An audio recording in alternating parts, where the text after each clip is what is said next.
Hello दोस्तों, स्वागत है आप सभी का एक्सपी क्लासेस में। आशा करता हूं आप स्वस्थ और मस्त होंगे। जैसा कि आप सभी को पता है कि पुराने वीडियोस में हमने मुहावरों के बारे में चर्चा की थी, जाना था कि मुहावरे क्या होते हैं, किस तरह से उनका अर्थ निकालते हैं और क्या उनका किस प्रकार से हम वाक्य प्रयोग करते हैं। और आज का जो ये वीडियो है उसमें हम लोकोक्तियों के बारे में चर्चा करेंगे। तो लोकोक्ति के बारे में चर्चा करते हैं तो हमें पता चलता है कि जो लोकोक्ति है उसी से ही उसका अर्थ निकलता है कि लोक विशेष में, किसी क्षेत्र विशेष में कही जाने वाली उक्ति।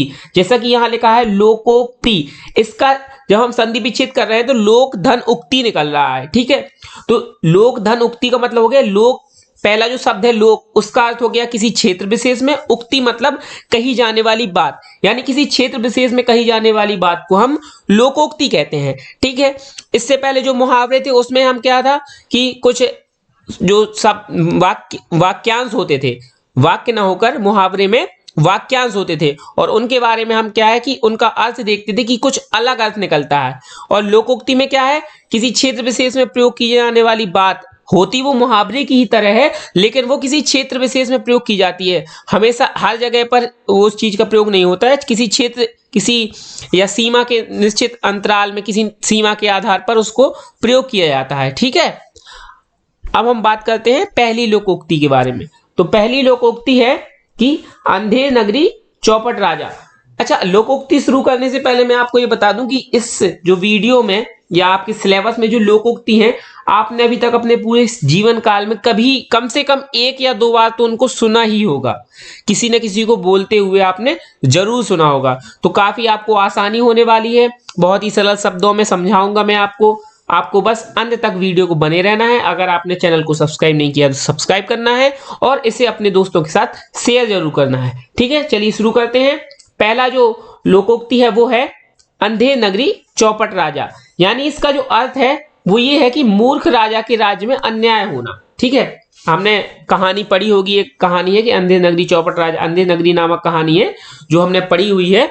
उसमें हमने देखा है कि चौपट राजा था, कोई वो जो राजा था वो बिल्कुल मूर्ख था, और वहां पर क्या था कि अन्याय होता। तो इसका जो अर्थ निकलता है अंधेर नगरी चौपट राजा लोकोक्ति जो है उसका अर्थ निकलता है कि मूर्ख राजा के राज्य में अन्याय होना। राजा उसमें मूर्ख था और उसके राज्य में भी अन्याय होता था। ठीक है, जैसा कि अगर आप लोगों ने कहानी पढ़ी होगी तो आप लोगों को जरूर पता होगा। अब इसका वाक्य प्रयोग किस प्रकार से होगा कि हमारे समाज में गरीब को दिन रात मेहनत करके भी उतना नहीं मिलता जितना अमीर को बिना कुछ करे ही मिल जाता है। इसलिए यह उक्ति अंधेर नगरी चौपट राजा इस समाज के लिए बिल्कुल उचित है। ठीक है, हमारे समाज में जो गरीब लोग होते हैं वो दिन रात मेहनत करते हैं और उतना नहीं कमा पाते जितना कि अमीर जो व्यक्ति होता है वो घर बैठे कमा लेता है, बिना कुछ मेहनत करता किए, कुछ बिना कुछ किए, घरे बैठे बैठे घर बैठा रहेगा और कमा लेगा, खूब सारा कमाएगा, महीने का खूब अच्छे रुपए कमाता रहेगा। तो ये यहाँ पर जो उक्ति है बिल्कुल सही है कि अंधेर नगरी और चौपट राजा है, यहाँ के राजा मूर्ख है और उनके राज्य में भी अन्याय होता है। ठीक है, अगली जो लोकोक्ति है वो है अब पछताए होत क्या जब चिड़िया चुग गई खेत। देखिए ये लोकोक्ति बिल्कुल सुनी होगी, आपके घर वाले भी बोलते होंगे। जैसे अगर आप कोई लापरवाही करते हैं या कुछ भी आपका रिजल्ट वगैरह आता है, अच्छा नहीं आता है या कोई भी बात होती है तो वो प्रयोग करते हैं कि भाई अब क्या होता पछताने से जब चिड़िया खेत चुग गई। अब पछताए होत क्या जब चिड़िया चुग गई खेत। ठीक है, इसका जो अर्थ हो जाएगा वो है कि नुकसान हो जाने के बाद पछताना बेकार है। ठीक है, नुकसान हो जाने के बाद पछताना बेकार है, यही अर्थ निकलता है ना। ये अब जब समय ही निकल गया है, अब नुकसान हो ही गया है तो अब पछताने से क्या होना। ठीक, यहां पर इसका वाक्य प्रयोग हो जाएगा, वाक्य प्रयोग परीक्षा वाला ही ज्यादा बेटर मैं भी समझूंगा कि परीक्षा में असफल होने के बाद रोने से कोई फायदा नहीं है। ठीक है, परिश्रम पहले किया होता तो अब पछताना नहीं पड़ता। सही ही कहा गया है कि अब पछताए होत क्या जब चिड़िया चुग गई खेत, यानी कि जब चिड़िया खेत चुग गई उसके बाद तुम पछताओ बैठ के कि अरे मैंने यहाँ पर उसकी देखभाल नहीं की, या फिर मैंने उस प्रकार से अपने खेत को संभाला नहीं किया और चिड़िया खेत चुग गई। तो उससे क्या होता है कि मतलब जैसे अगर आप पहले ही परिश्रम ना करो, किसी चीज की परवाह ना करो। अगर आपकी परीक्षा आ रही है, आप बिना परवाह किए अभी बैठे हो, टाइम पास कर रहे, ठंड लग रही है आपको कि सर्दियों का मौसम है तो ठंड लग रही है, गर्मियों का मौसम है तो गर्मी लग रही है, ठीक है। तो अगर आप अपने शरीर को देख रहे हैं और आप बैठे बैठे आराम फरमा रहे हैं, तो जब रिजल्ट आएगा तो आपको पछतावा होगा, लेकिन उस समय आपके पछतावे का कोई मतलब नहीं होगा, ठीक है। देखिए, इंसान जो होता है वो दो प्रकार से कष्ट झेल सकता है, ठीक है। या तो वो शारीरिक कष्ट झेल सकता है या वो मानसिक कष्ट झेल सकता है। अगर आप परीक्षा से पहले शारीरिक कष्ट झेल गए तो आपको परीक्षा के बाद मानसिक कष्ट नहीं झेलना पड़ेगा। लेकिन अगर आपने अभी शारीरिक कष्ट नहीं झेला और आराम फरमाया तो निश्चित है कि परीक्षा के बाद आपको मानसिक कष्ट झेलना पड़ेगा, ठीक है। आगे देखते हैं, अगला है अंधों में काना सरदार। कहते हैं अंधों में काना सरदार होता है, जब किसी को दिखाई नहीं देता तो काना जो होगा वो सरदार होगा। ये सिर्फ उक्ति है, इसका जो अर्थ है वो ये है कि मूर्खों में एक व्यक्ति का थोड़ा समझदार होना। जैसे बहुत सारे मूर्ख है ना, तो उसमें अगर कोई एक थोड़ा सा समझदार है तो वो अपनी समझदारी इतनी ज्यादा दिखाएगा, इतनी ज्यादा दिखाएगा, जैसे उससे ज्यादा समझदार दुनिया में कोई इंसान ही ना हो, ठीक है। इसका वाक्य प्रयोग हो जाएगा कि अंकुर अपने परिवार में अकेला था, ठीक। जिसने 10वीं पास की थी उसके परिवार में मतलब कोई भी ऐसा नहीं था, एक प्रकार से कह दीजिए कि परिवार में सब अनपढ़ थे, ठीक है।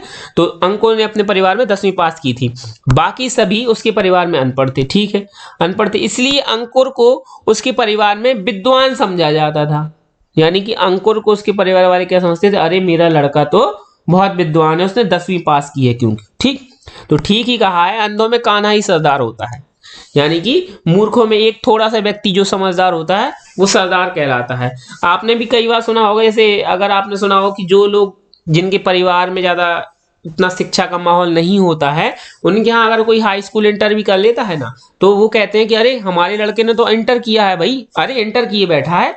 और फिर भी ये पता चला कि लड़का कुछ और काम कर रहा है, अपनी दिहाड़ी कमा रहा है, मजदूरी कर रहा है। तो ऐसी पढ़ाई भी किसी कार्य की नहीं है। जब तक आप उसको अपने व्यवहार में ना उतार पाओ, जब तक आप उसका लाभ ना ले पाओ और आप एक अच्छे पुरुष की तरह एक सम्मान ना पा पाओ समाज में, तो ऐसा कोई आपकी पढ़ाई किसी कार्य की नहीं है, ठीक है। तो यहीं पे यही कहा गया है कि जैसे मूर्खों में एक व्यक्ति, मूर्खों में मतलब सरदार होता है। अगर जैसे बहुत सारे मूर्ख हैं, उसमें से अगर कोई थोड़ा सा भी बुद्धिमान है, जिसको थोड़ा सा भी ज्ञान है, तो वो वहां का सरदार समझ लीजिए। तो वही दिया है कि अंकुर अपने परिवार का सरदार है एक तरह से। अगला है कि असरफियां लूटे और कोयलों पर मोहर।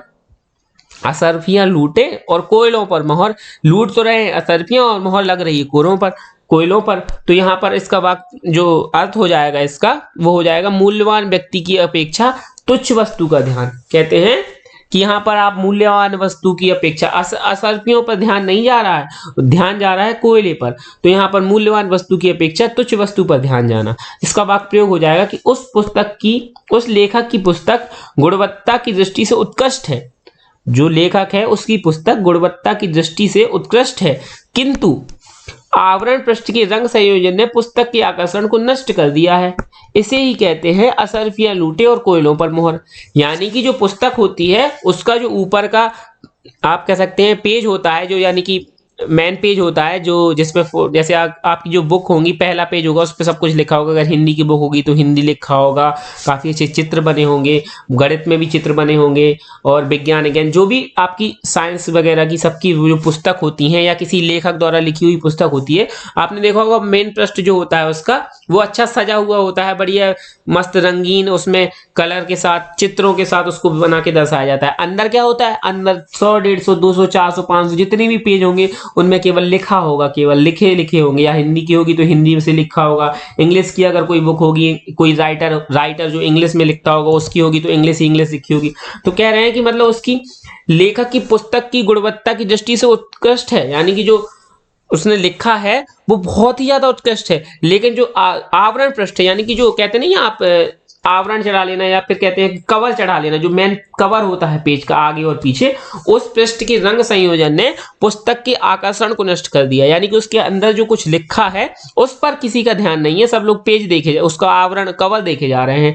तो इसको कहते हैं कि असरफियां लूटे और कोयलों पर मोहर। ठीक है, अगला है अपना पैसा खोटा तो परखने वाले का क्या दोष। अपना पैसा खोटा यानी कि जब अपना ही इंसान गलत है तो या अपने ही व्यक्ति में या अपने ही खुद के अंदर कोई कमी है तो हम किसी और को क्या दोष देंगे। ठीक है, इसका जो अर्थ हो जाएगा कि वह अपने ही लोग बुरे हों तो पराये व्यक्तियों का क्या दोष दिया जाए। वही चीज है कि अपना पैसा खोटा, यदि खुद का लड़का बेकार है, एक तरह से कहा जाए कि खुद का लड़का बेकार है, तुम किसी दूसरे के लड़के पर क्या, किसी को क्या दोष लगाओगे बताओ।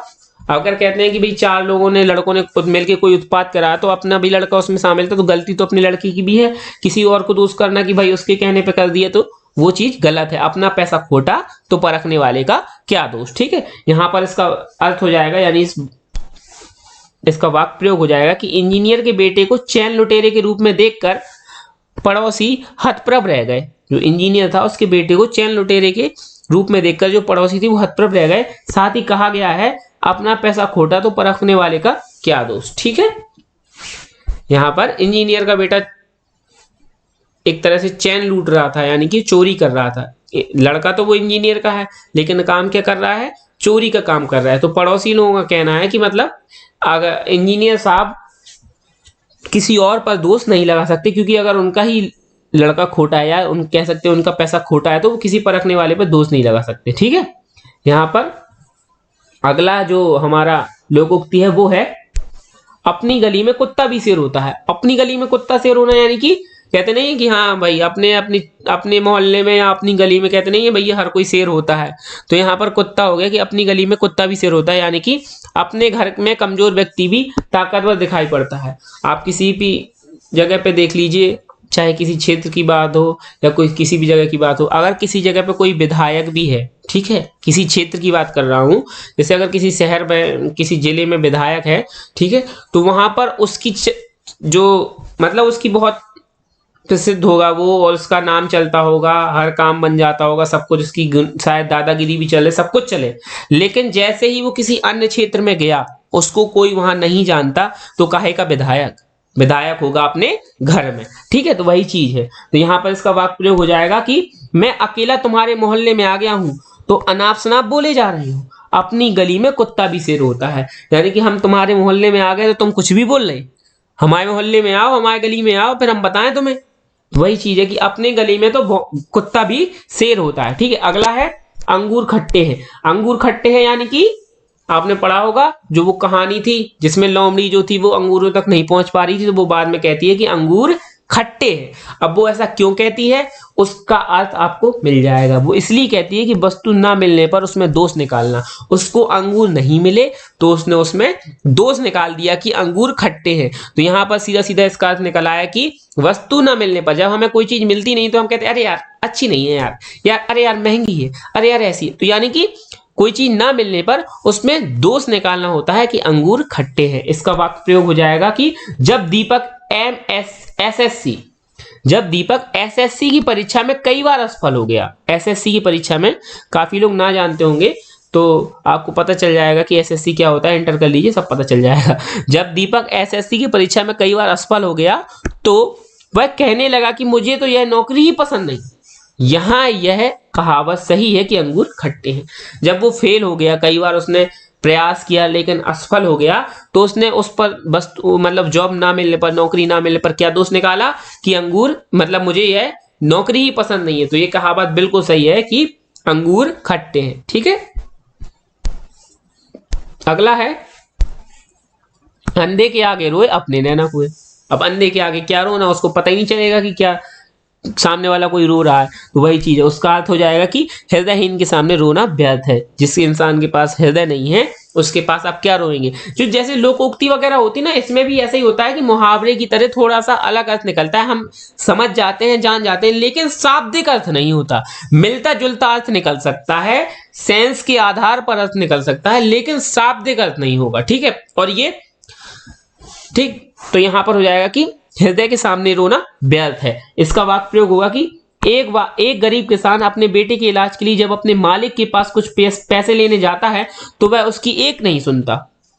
जो मालिक है वो उस गरीब किसान की एक भी नहीं सुनता। तो इसीलिए सही कहा गया है कि अंधे के आगे रोए अपने नैना खोए, यानी कि हृदयहीन जो व्यक्ति है, जिसके पास हृदय नहीं है, उसके पास रोना बिल्कुल व्यर्थ है। अगला है अंत बुरे का बुरा। ठीक, यहां पर इसका वाक्य प्रयोग, इसका जो अर्थ है वो हो जाएगा कि बुरा कार्य करने वाले व्यक्ति का अंत भी बुरा होता है, यानी अंत बुरे का बुरा, जो बुरा व्यक्ति है उसका अंत भी बुरा होगा। ठीक, यहाँ इसका वाक्य प्रयोग होगा कि सारी जिंदगी चोरी करके करोड़ों रुपए तो कमा लिए, परंतु अंत में पुलिस की चंगुल में फंस ही गया और जेल जाना पड़ा। इसलिए कहा गया है कि अंत बुरे का बुरा। पूरी जिंदगी भर चोरी करता रहा, सब कुछ करता रहा, धोखाधड़ी करके उसने करोड़ों रुपए इकट्ठे किए, एक भी बार नहीं फंसा, लेकिन जीवन के अंत में जब वो सुख भोग सकता था उस रुपए का, उन रुपयों का प्रयोग कर सकता था, अंत में वो फंस ही गया। अब जब फंस गया तो किस काम का वो रुपए जो उसने उसको जोड़ के रखा था या चोरी करके उसने जोड़ा था। ठीक, तो अंत बुरे का बुरा हो जाएगा। ठीक है, अगला है अंत भला सो सब भला। कहते नहीं है भाई, अंत इफ एंड मतलब अगर अंत भला हो गया तो सब भला, if ends well all well. ठीक है, यानी अगर अच्छा अंत जो है वो अच्छा है, सब कुछ अच्छा है। तो यहाँ पर वाक्य प्रयोग इसका जो अर्थ हो जाएगा वो हो जाएगा कि परिणाम अच्छा होने पर कार्य का अच्छा समझा जाना। कहते नहीं कि अगर कुछ अच्छा परिणाम निकला है तो कार्य भी अच्छा हो जाएगा। अंत भला यानी किसी चीज का अंत अच्छा है तो कहते हैं कि पूरा कार्य ही अच्छा था। अगर अंत खराब हो जाए तो कहते हैं अरे यार वो सही नहीं था, यार काम सही नहीं था, या कुछ भी हम काम करवाते हैं अगर उसका हमें परिणाम अच्छा मिल जाए तो हम कहते हैं कि हमारा कार्य सिद्ध हो गया, हमारा कार्य सफल हो गया। ठीक है, इस तरह से आप अर्थ निकाल लीजिए कि अगर हमें उस चीज का अच्छा परिणाम मिल जाए तो हम कहते हैं हमारा कार्य सफल हो गया। ठीक, यहाँ पर इसका वाक्य प्रयोग हो जाएगा कि शेयर खरीदना जोखिम का काम था, किंतु इसमें मिले लाभ ने अंत भला तो सब भला उक्ति को सत्य सिद्ध कर दिया। जो शेयर खरीदने का काम था वो बहुत जोखिम का था, लेकिन जब अंत में उसको लाभ मिल गया तो कह सकता है कि अंत भला सो सब भला। ठीक है, इस उक्ति को सत्य सिद्ध कर दिया। अगला है अंधा क्या चाहे दो आंखें। अंधा व्यक्ति है क्या चाहेगा? दो आंखें, यानी कि उपयोगी वस्तु का मिल जाना। यानी कि अंधे की क्या चाहत होती है कि उसको दो आंखें मिल जाएं, और दो आंखें उसके लिए क्या है? उपयोगी वस्तु है। तो वही चीज है कि अंधा क्या चाहे दो आंखें का इसका अर्थ हो जाएगा कि उपयोगी वस्तु का मिल जाना। तो यहाँ पर वाक्य प्रयोग हो जाएगा कि एक भिखारी 2 दिन से भूखा था, तभी उसने मंदिर में भंडारा होता देखा तो उसे लगा मानो अंधे को 2 आंखें मिल गई हैं। यानी कि जब वो भूखा था उसके उपयोग की वस्तु क्या थी? खाना। मंदिर में उसने भंडारा देखा तो उसको पता चल गया कि मुझे अब खाना मिल जाएगा, यानी उसको क्या जरूरत थी? 2 आंखें। अगर वो अंधा है तो उसको 2 आंखें चाहिए। तो ये उक्ति बिल्कुल सही है कि अंधा क्या चाहे? 2 आंखें। अंधे को 2 आंखें मिल गई। ठीक है, अगला जो यहाँ पर लोकोक्ति है वो है कि अंधी पी से कुत्ता खाए। अंधी पी से कुत्ता खाए, यानी कि किसी के परिश्रम का कोई और खा ले, तो यानी कि किसी के परिश्रम को व्यर्थ कर देना। यानी कि अंधे ने पीसा है, परिश्रम किया, और कुत्ता उस चीज को खा जाए तो यानी कि उसका परिश्रम व्यर्थ हो गया। ठीक, वाक्य प्रयोग हो जाएगा कि बेचारी बुढ़िया की सारी कमाई उसके पोते ने शराब और जुए में उड़ा दी। यह तो वही बात हुई कि अंधी पीसी और कुत्ता खाए। अंधी यानी कि किसी व्यक्ति ने परिश्रम किया, परिश्रम एक व्यक्ति ने किया और उसको व्यर्थ कर दिया किसी अन्य व्यक्ति ने। ठीक, तो ये हो जाएगा अंधी पीसे और कुत्ता खाए। ठीक, अगला है अकल बढ़िया भैंस। ठीक, अकल बढ़िया भैंस, ये आपने कई बार सुना होगा, कहते हैं कि अकल बड़ी या भैंस। तो यहाँ पर इसका सीधा सीधा अर्थ ये निकलता है लोकोक्ति का कि शारीरिक शक्ति की अपेक्षा बौद्धिक शक्ति अधिक बड़ी होती है। कहते हैं ना कि अकल बड़ी या भैंस, तो अकल यानी कि बौद्धिक शक्ति हो गई और भैंस हो गई शारीरिक शक्ति। अगर इंसान कोई मोटा है, अगर जैसे मान लीजिए कुछ लोग होते हैं कि बहुत ज्यादा मोटे होते हैं, खा पी के अच्छे भाई तंदुरुस्त हो गए, लेकिन अगर उनकी बुद्धि बिल्कुल नहीं है, किसी किसी की बुद्धि में कहते हैं भूसा भरा, तो उस शरीर का कोई काम नहीं है, वो कुछ नहीं कर सकता। लेकिन अगर कोई पतला भी इंसान है, उसके पास दिमाग है, चालाक है वो, तो वो बहुत कुछ कर जाएगा लाइफ में अपनी। तो यही चीज है कि अकल बड़ी या भैंस, शारीरिक शक्ति की अपेक्षा बौद्धिक शक्ति अधिक बड़ी होती है। ठीक है, इसका वाक्य प्रयोग हो जाएगा कि शारीरिक रूप से सक्षम होने के बावजूद भी, शारीरिक रूप से सक्षम यानी कि खूब तंदुरुस्त होने के बावजूद भी श्याम मोहन से शतरंज में हार गया। अब शतरंज में हार गया यानी कि बौद्धिक शक्ति का कमाल किया मोहन ने, तो इसी को कहते हैं कि अकल बढ़िया भैंस।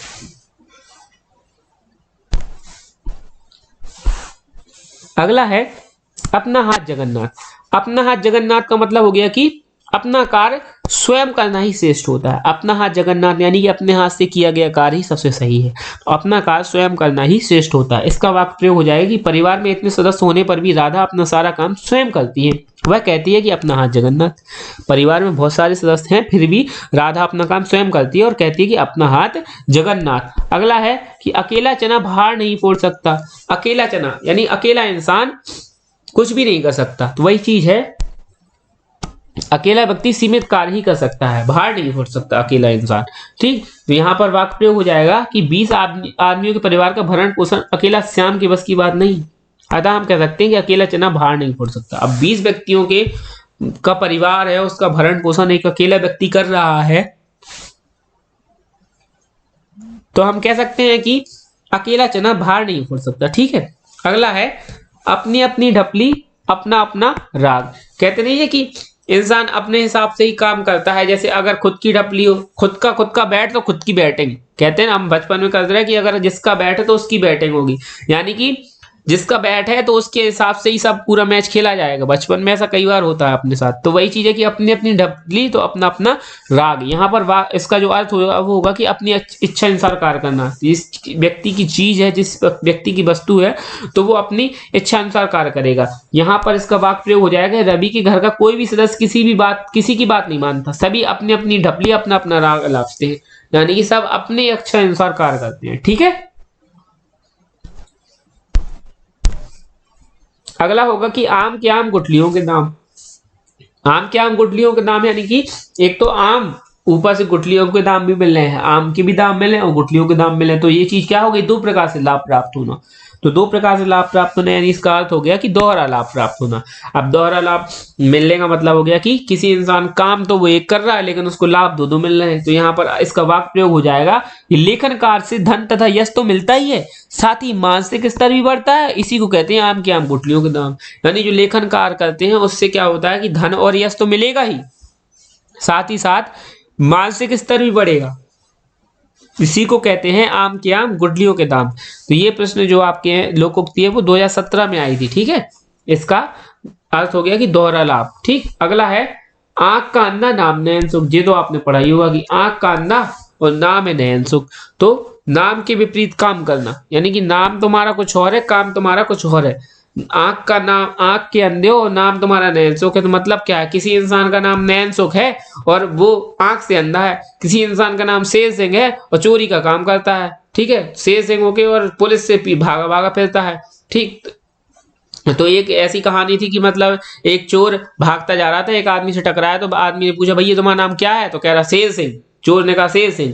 ठीक है, और भागता जा रहा था, पीछे से पुलिस वाला पकड़ने आ रहा था, तो पुलिस वाला भी आदमी से टकराया, तो उन्होंने कहा अरे भाई चोर को देखा, चोर को देखा, तो उन्होंने कहा शेर सिंह को, उन्होंने कहा हाँ, उन्होंने कहा आपका नाम क्या है, तो उन्होंने कहा डरपोक सिंह। तो भाई ऐसा है कि देखिए पुलिस वाले का नाम डरपोक सिंह है, वो उसको पकड़ने के लिए भाग रहा है, और शेर सिंह यानी चोर भागा जा रहा है। तो यहाँ पर नाम के विपरीत काम होना, यानी कि आंख के अंधे हो, नाम तुम्हारा नयन सुख है, तो वही चीज हुआ कि नाम के विपरीत कार्य करना। ये उदाहरण अगर पसंद आया तो कमेंट बॉक्स में कमेंट करके जरूर बताएं। ठीक है, तो यहाँ पर वाक्य प्रयोग हो जाएगा, नाम तो है राजा और मांगता है भीख। यह तो वही कहावत हुई कि आंख का अंधा नाम नयन सुख, यानी नाम तो राजा है और भीख मांग रहा है, राजा तो भीख नहीं मांगता ना। ठीक, तो ये उसका मतलब हो गया कि आंख का अंधा और नाम नयन सुख। ठीक, अगला है आ बैल मुझे मार। तो यहाँ पर इसका जो वाक्य प्रयोग है वो हो गया, अर्थ हो गया कि जानबूझकर परेशानी को आमंत्रण देना, यानी आ बैल मुझे मार। कहते नहीं कि यार अपन लोगों ने ये लोकोक्ति तो कई बार सुनी भी होगी कि आ बैल मुझे मार, यानी अपने खुद से परेशानी को मोल ले लेना, कहना एक तरह से खुद से ही परेशानी मोल ले लेना। ठीक, तो यहाँ पर इसका जो ये आपकी लोकोक्ति 2018 में पूछी गई है, इसका वाक्य प्रयोग हो जाएगा, वो हो जाएगा रवि और श्याम की लड़ाई तो पहले से ही थी, तुमने उन्हें क्या छेड़ा, बेवजह ही परेशानी को आमंत्रण दे दिया। तुम पर ये उक्ति सही लागू होती है कि आ बैल मुझे मार, यानी कि तुमने उन्हें क्यों छेड़ा, तुमने बेवजह ही परेशानी को आमंत्रण दे दिया। उन्हें रवि और श्याम की तो लड़ाई पहले से थी, तुमने छेड़ दिया और उनकी और ज्यादा लड़ाई बढ़ गई, तो तुमने, इसका मतलब हो गया कि आ बैल मुझे मार वाला काम कर दिया। ठीक है, अगला है कि आसमान से गिरा और खजूर में अटका।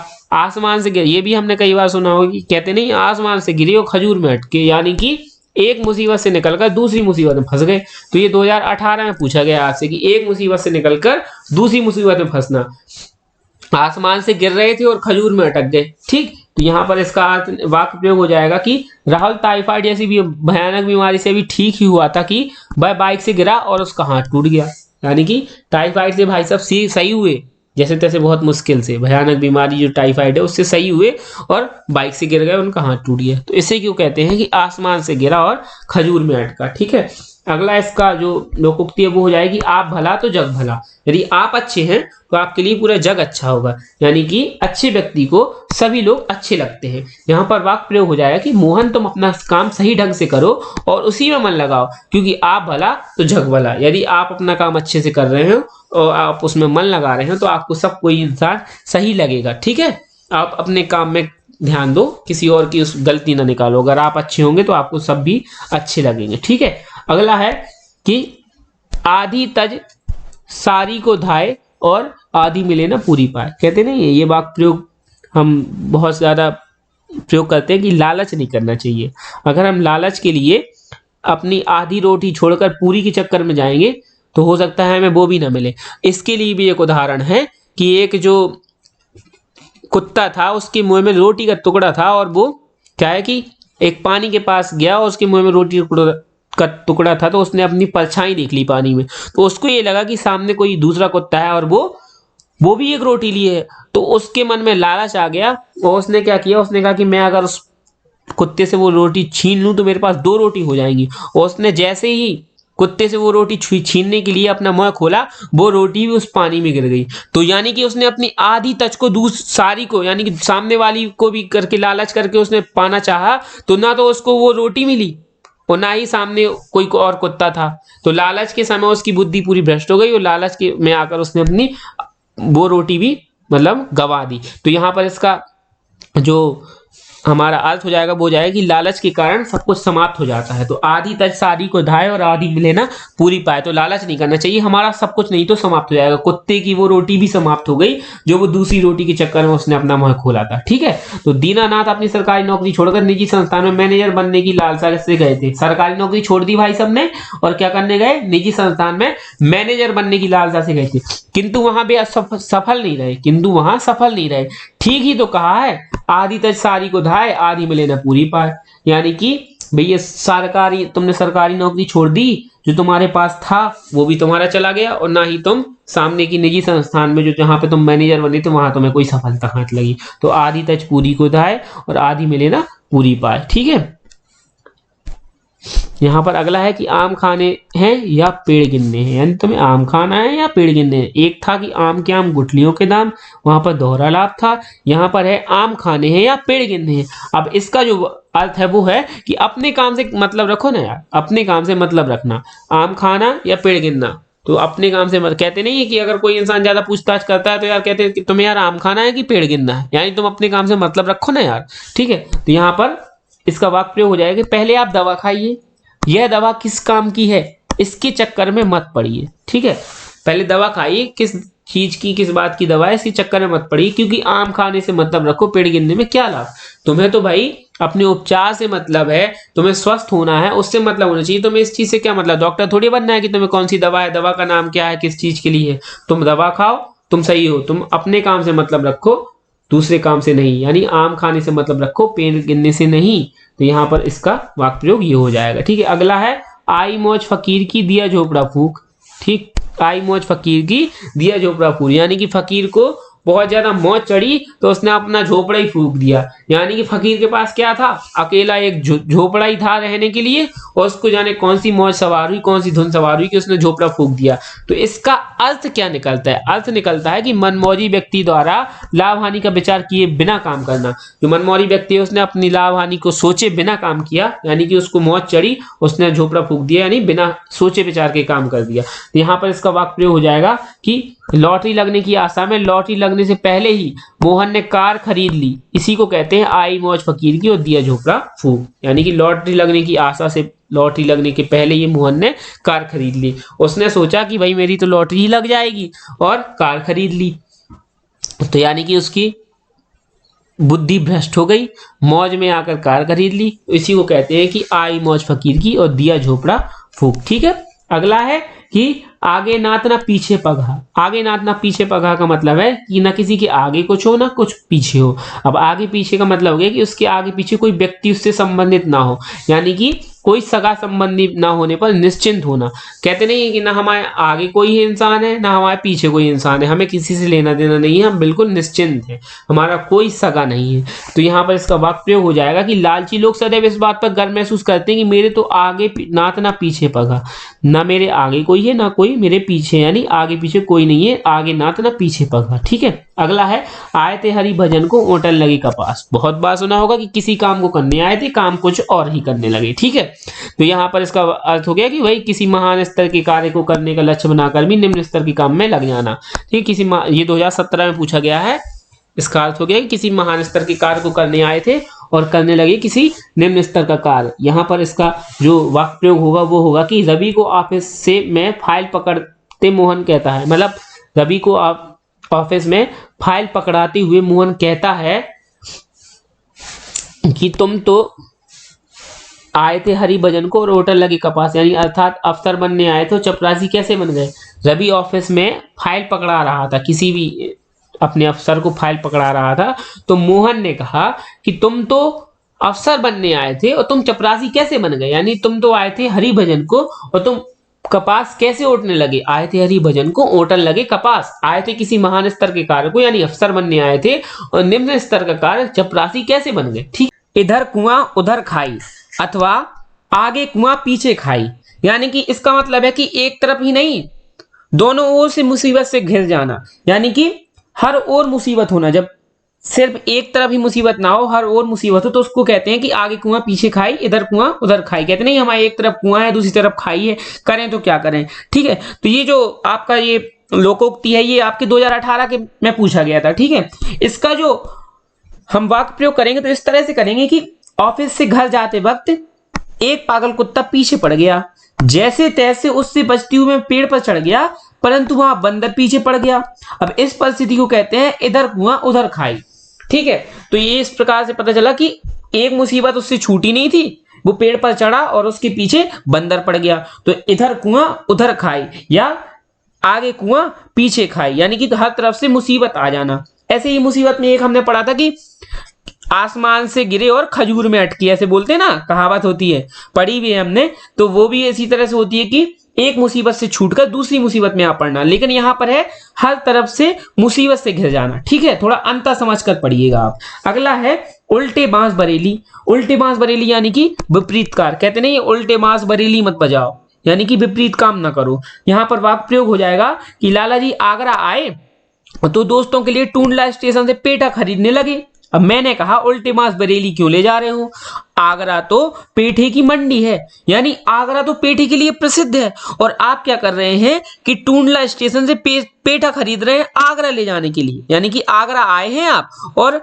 टूंडला स्टेशन से आप पेठा खरीदने लगे हैं कि आप अपने दोस्तों के लिए मतलब पेठा ले जाएंगे, और जबकि वो खुद आगरा में रहते हैं, यानी कि आप ऐसी जगह में पेठा लेके जा रहे हैं जो खुद पहले से आगरा के लिए प्रसिद्ध है, यानी विपरीत कार्य कर रहे हैं, उल्टे बांस बरेली बजा रहे हैं। ठीक है, उल्टे बांस बरेली वाला काम कर रहे हैं। अगला है कि उतर गई लोई तो क्या करेगा कोई।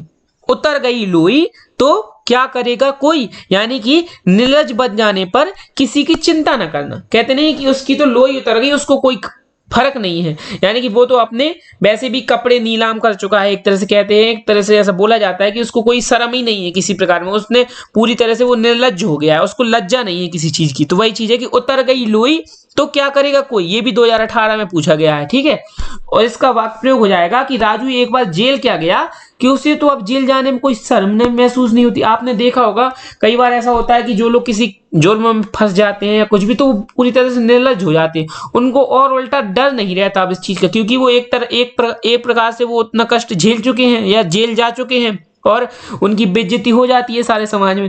अब वो पूरी तरह से बेशरम बन जाते हैं, निर्लज्ज बन जाते हैं। तो वो उसी में कह रहा है कि इसी युक्ति को कहते हैं कि उतर गई लोई तो क्या करेगा कोई। अब एक बार जब उनकी पूरी बदनामी हो चुकी तो अब उन्हें कोई प्रकार का डर ही नहीं है बदनाम होने के लिए, तो उसी को कहते हैं ये। ठीक है, ये जो आपके लोकोक्ति और मुहावरे की वीडियोस आ रहे हैं ना, ये आप मजे मजे में जब वीडियो में पढ़ेंगे तो आपको ये चीज का एहसास होगा कि शायद आपका किताबों से पढ़ने में उतना मन ना लगता। क्या होता है कि जब हम वीडियो में पढ़ते तो हमें सुनाई भी दे रहा है और दिखाई भी दे रहा है, दो दो हमारे इंद्रिय काम कर रहे हैं, एक नेत्र काम कर रहे हैं और कान का काम भी काम कर रहे हैं, और आंखें मतलब नेत्र यानी आंख और कान दोनों काम कर रहे हैं। तो क्या होता है हमारा पढ़ने में मन लगता है और मजे मजे में हम पढ़ लेते हैं। नहीं तो मुझे नहीं लगता, जैसे बहुत से स्टूडेंट ऐसे होते हैं जो पेपर भी आता है, जैसे हिंदी वगैरह का पेपर जब आता है तब भी वो मुहावरे और लोगोक्ति नहीं पढ़ते। उनको ये लगता है कि अरे ये इनको कौन पढ़े, लेकिन वो ही आपके नंबर्स बढ़वाते हैं, क्योंकि अगर आपने उनमें सच सही कर दिया बिल्कुल तो आपको उनमें नंबर मिलेंगे, और अगर आप गलत कराए आप पेपर में आसपास ताकते झांकते फिरेंगे कि हमें कोई बता दे। इसलिए इससे अच्छा है कि आप इनको मजे मजे में जब वीडियो से पढ़ लेंगे तो मुझे नहीं लगता कि आपको पेपर में कोई दिक्कत होने वाली है। नोट्स बनाने की जरूरत नहीं है इसके लिए। नोट्स हाँ अगर आप बनाना चाहें तो कुछ चीजें जो आपको टफ लगे उनको आप 10 से 15 लोकोक्तियों का नोट्स बना सकते हैं। बाकी तो मुझे लगता है कि ऐसी लोकोक्तियां हैं जो हम सामान्य बोलचाल की भाषा में और दिनों में हम अपने दैनिक जीवन में सुनते रहते हैं। ठीक है, अगला है कि ऊंट के मुंह में जीरा। ऊंट के मुंह में जीरा का मतलब हो गया कि आवश्यकता से कम प्राप्त होना। अब अगर हम कुछ भी मिठाई ठाई खाते हैं तो जैसे हमारे छोटा भाई या बहन हमें थोड़ी सी मिठाई दे दे, या वो कुछ खा रहा है तो हम उसको कहते हैं कि ला मुझे भी थोड़ा खिला दे, तो वो थोड़ा सा दे देते हैं। तो हम कहते नहीं कि यार तुम तो ऊंट के मुंह में जीरा थमा रहे हो, यानी कि खाने के लिए पेट इतना बड़ा है और दे रहे हो बिल्कुल थोड़ी सी, उस चीज में क्या थोड़ा हमारा मन थोड़ी भरेगा। ठीक है, तो वही चीज है कि आवश्यकता से कम चीज का प्राप्त होना होता है ऊंट के मुंह में जीरा। ठीक है, यहां पर इसका वाक्य प्रयोग है कि 20 रोटी खाने वाले रामू के लिए तुम्हारी 2 रोटी ऊंट के मुंह में जीरे के समान है। यानी कि उसका पेट तो 20 रोटी के समान है, यानी वो पेट तब भरता है जब 20 रोटी खाता है, और वो अगर 2 रोटी खाए तो उसकी 2 रोटी तो कुछ होगा ही नहीं, उसके लिए तो आवश्यकता से कम हो गई, यानी ऊंट के मुंह में जीरा वाली बात हो गई। ऊधो को लेना ना माधो को देना, यानी कि स्पष्ट व्यवहार करना।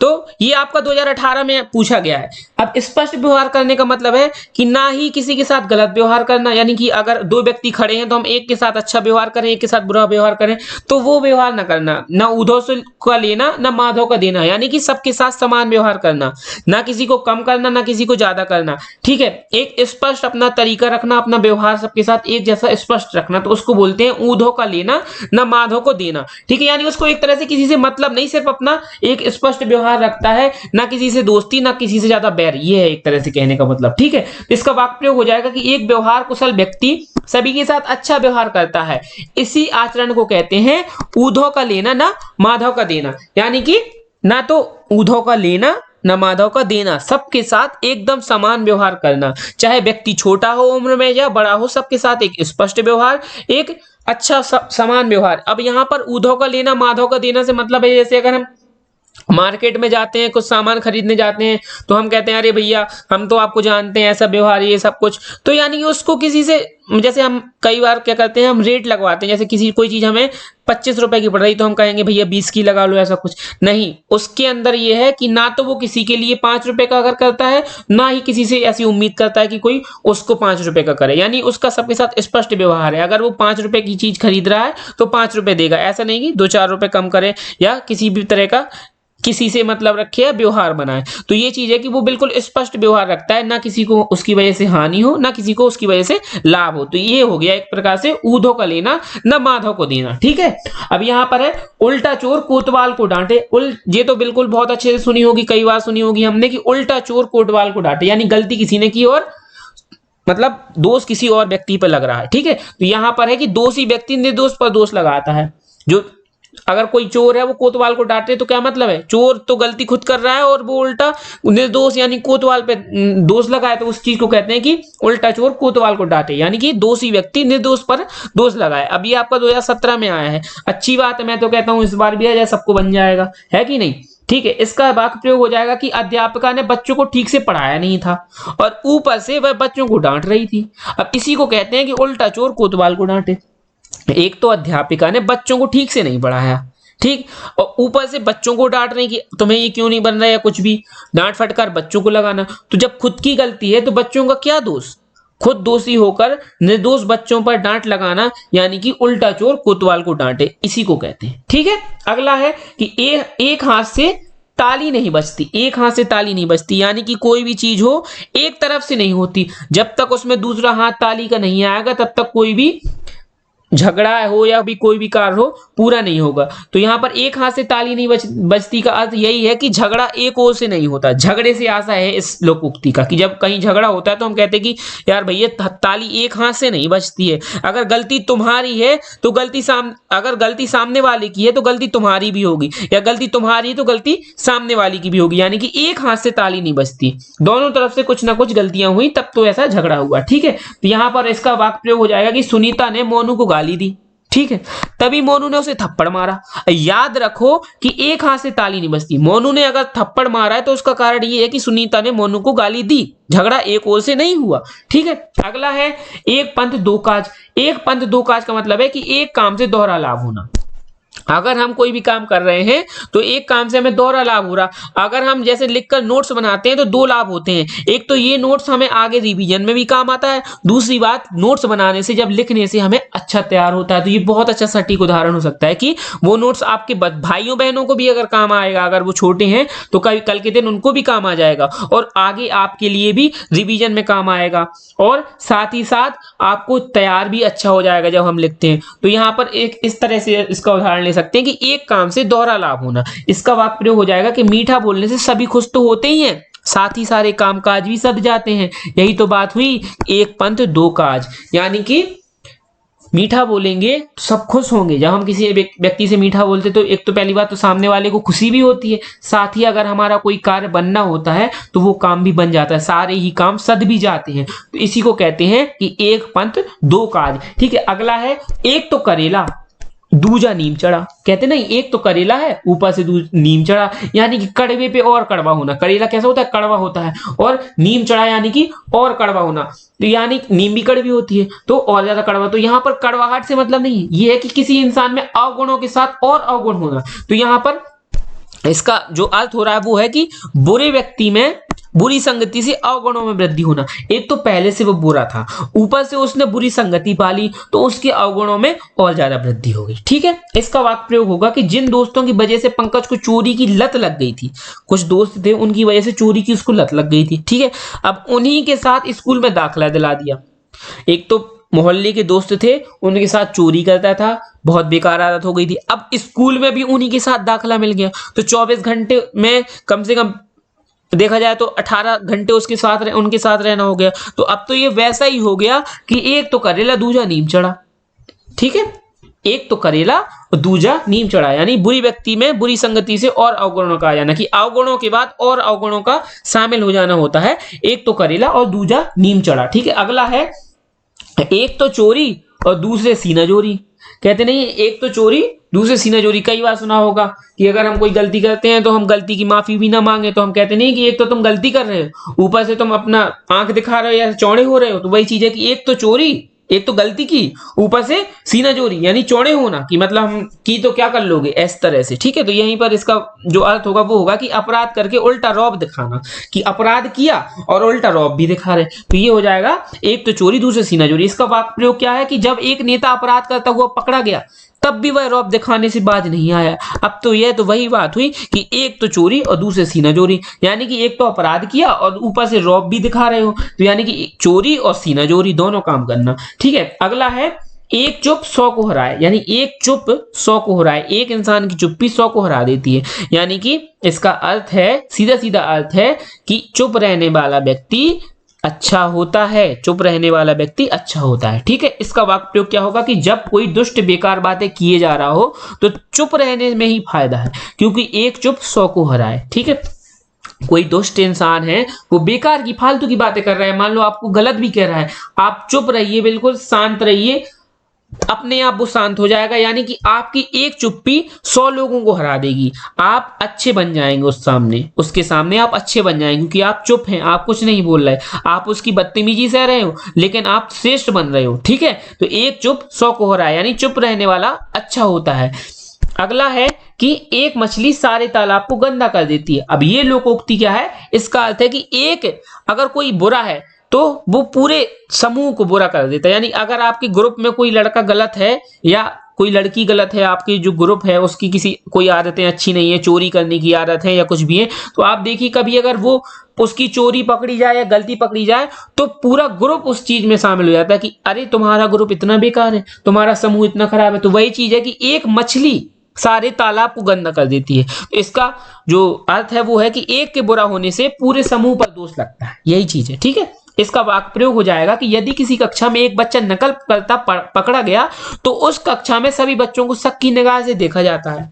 सही बात है, बिल्कुल सही बात है। अर्थात एक मछली सारे तालाब को गंदा कर देती है। ठीक है, यानी एक किसी व्यक्ति की गलती होने पर एक कोई बुरा है तो पूरे कक्षा पर या पूरे समूह पर दोष लग जाता है। ठीक है, अगला है कि एक तंदुरुस्ती और हजार नियामत। एक तंदुरुस्ती हजार नियामत, इसका जो अर्थ है वो है कि स्वास्थ्य का अच्छा रहना सभी संपत्तियों में श्रेष्ठ होता है।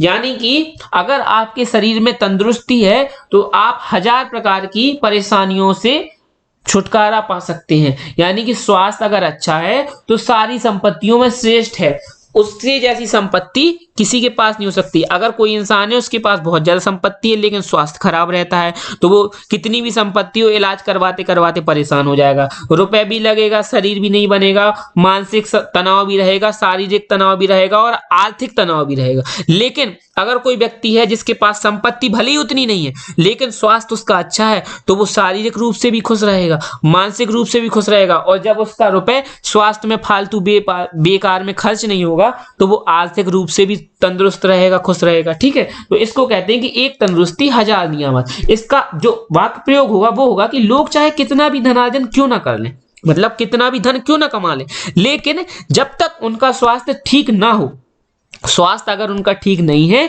तो अब तक उस धनार्जन का कोई लाभ ही नहीं है।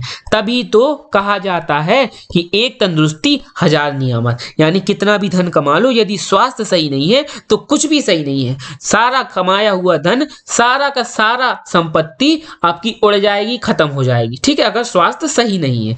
अगला है कि एक म्यान में 2 तलवारें नहीं समा सकती। ये बहुत बार सुना होगा आपने कि एक म्यान में 2 तलवारें नहीं समा सकती, यानी कि किसी भी एक स्थान पर 2 श्रेष्ठ व्यक्ति नहीं हो सकते, यानी कि किसी भी जगह पर 2 लोग अधिकार नहीं जमा सकते। तो इसका अर्थ क्या है कि इसका अर्थ है कि एक पद या वस्तु पर 2 व्यक्तियों का अधिकार नहीं हो सकता। एक पद पर, वस्तु पर, स्थान पर, किसी भी चीज पर, ठीक है, तो उस पर 2 लोगों का अधिकार नहीं हो सकता, यानी एक म्यान में 2 तलवारें नहीं हो सकती। इस पर वाक्य प्रयोग होगा वो होगा कि एक पत्नी के रहते हुए गोविंद प्रसाद ने दूसरा विवाह कर लिया। देखो भाई, सीख ले लो, एक पत्नी के रहते हुए गोविंद प्रसाद ने दूसरा विवाह कर लिया।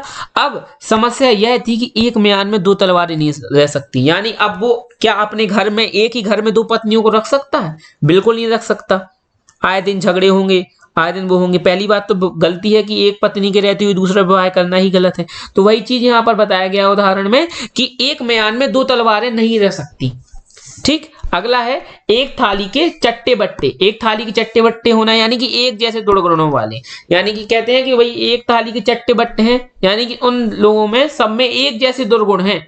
अगर एक की आदत आलस्य की है कि एक लेटा लेटा खाता रहता है, तो यानी कि जब 4-5 लोग ऐसा करते तो कहते हैं कि भाई वो तुम तो एक थाली के चट्टे बट्टे हो, सब लोग होमवर्क नहीं करते हो, या फिर लेटे लेटे खाते रहते हो, या फिर दिन भर टीवी देखते हो, मतलब दुर्गुण की आदतें वाला।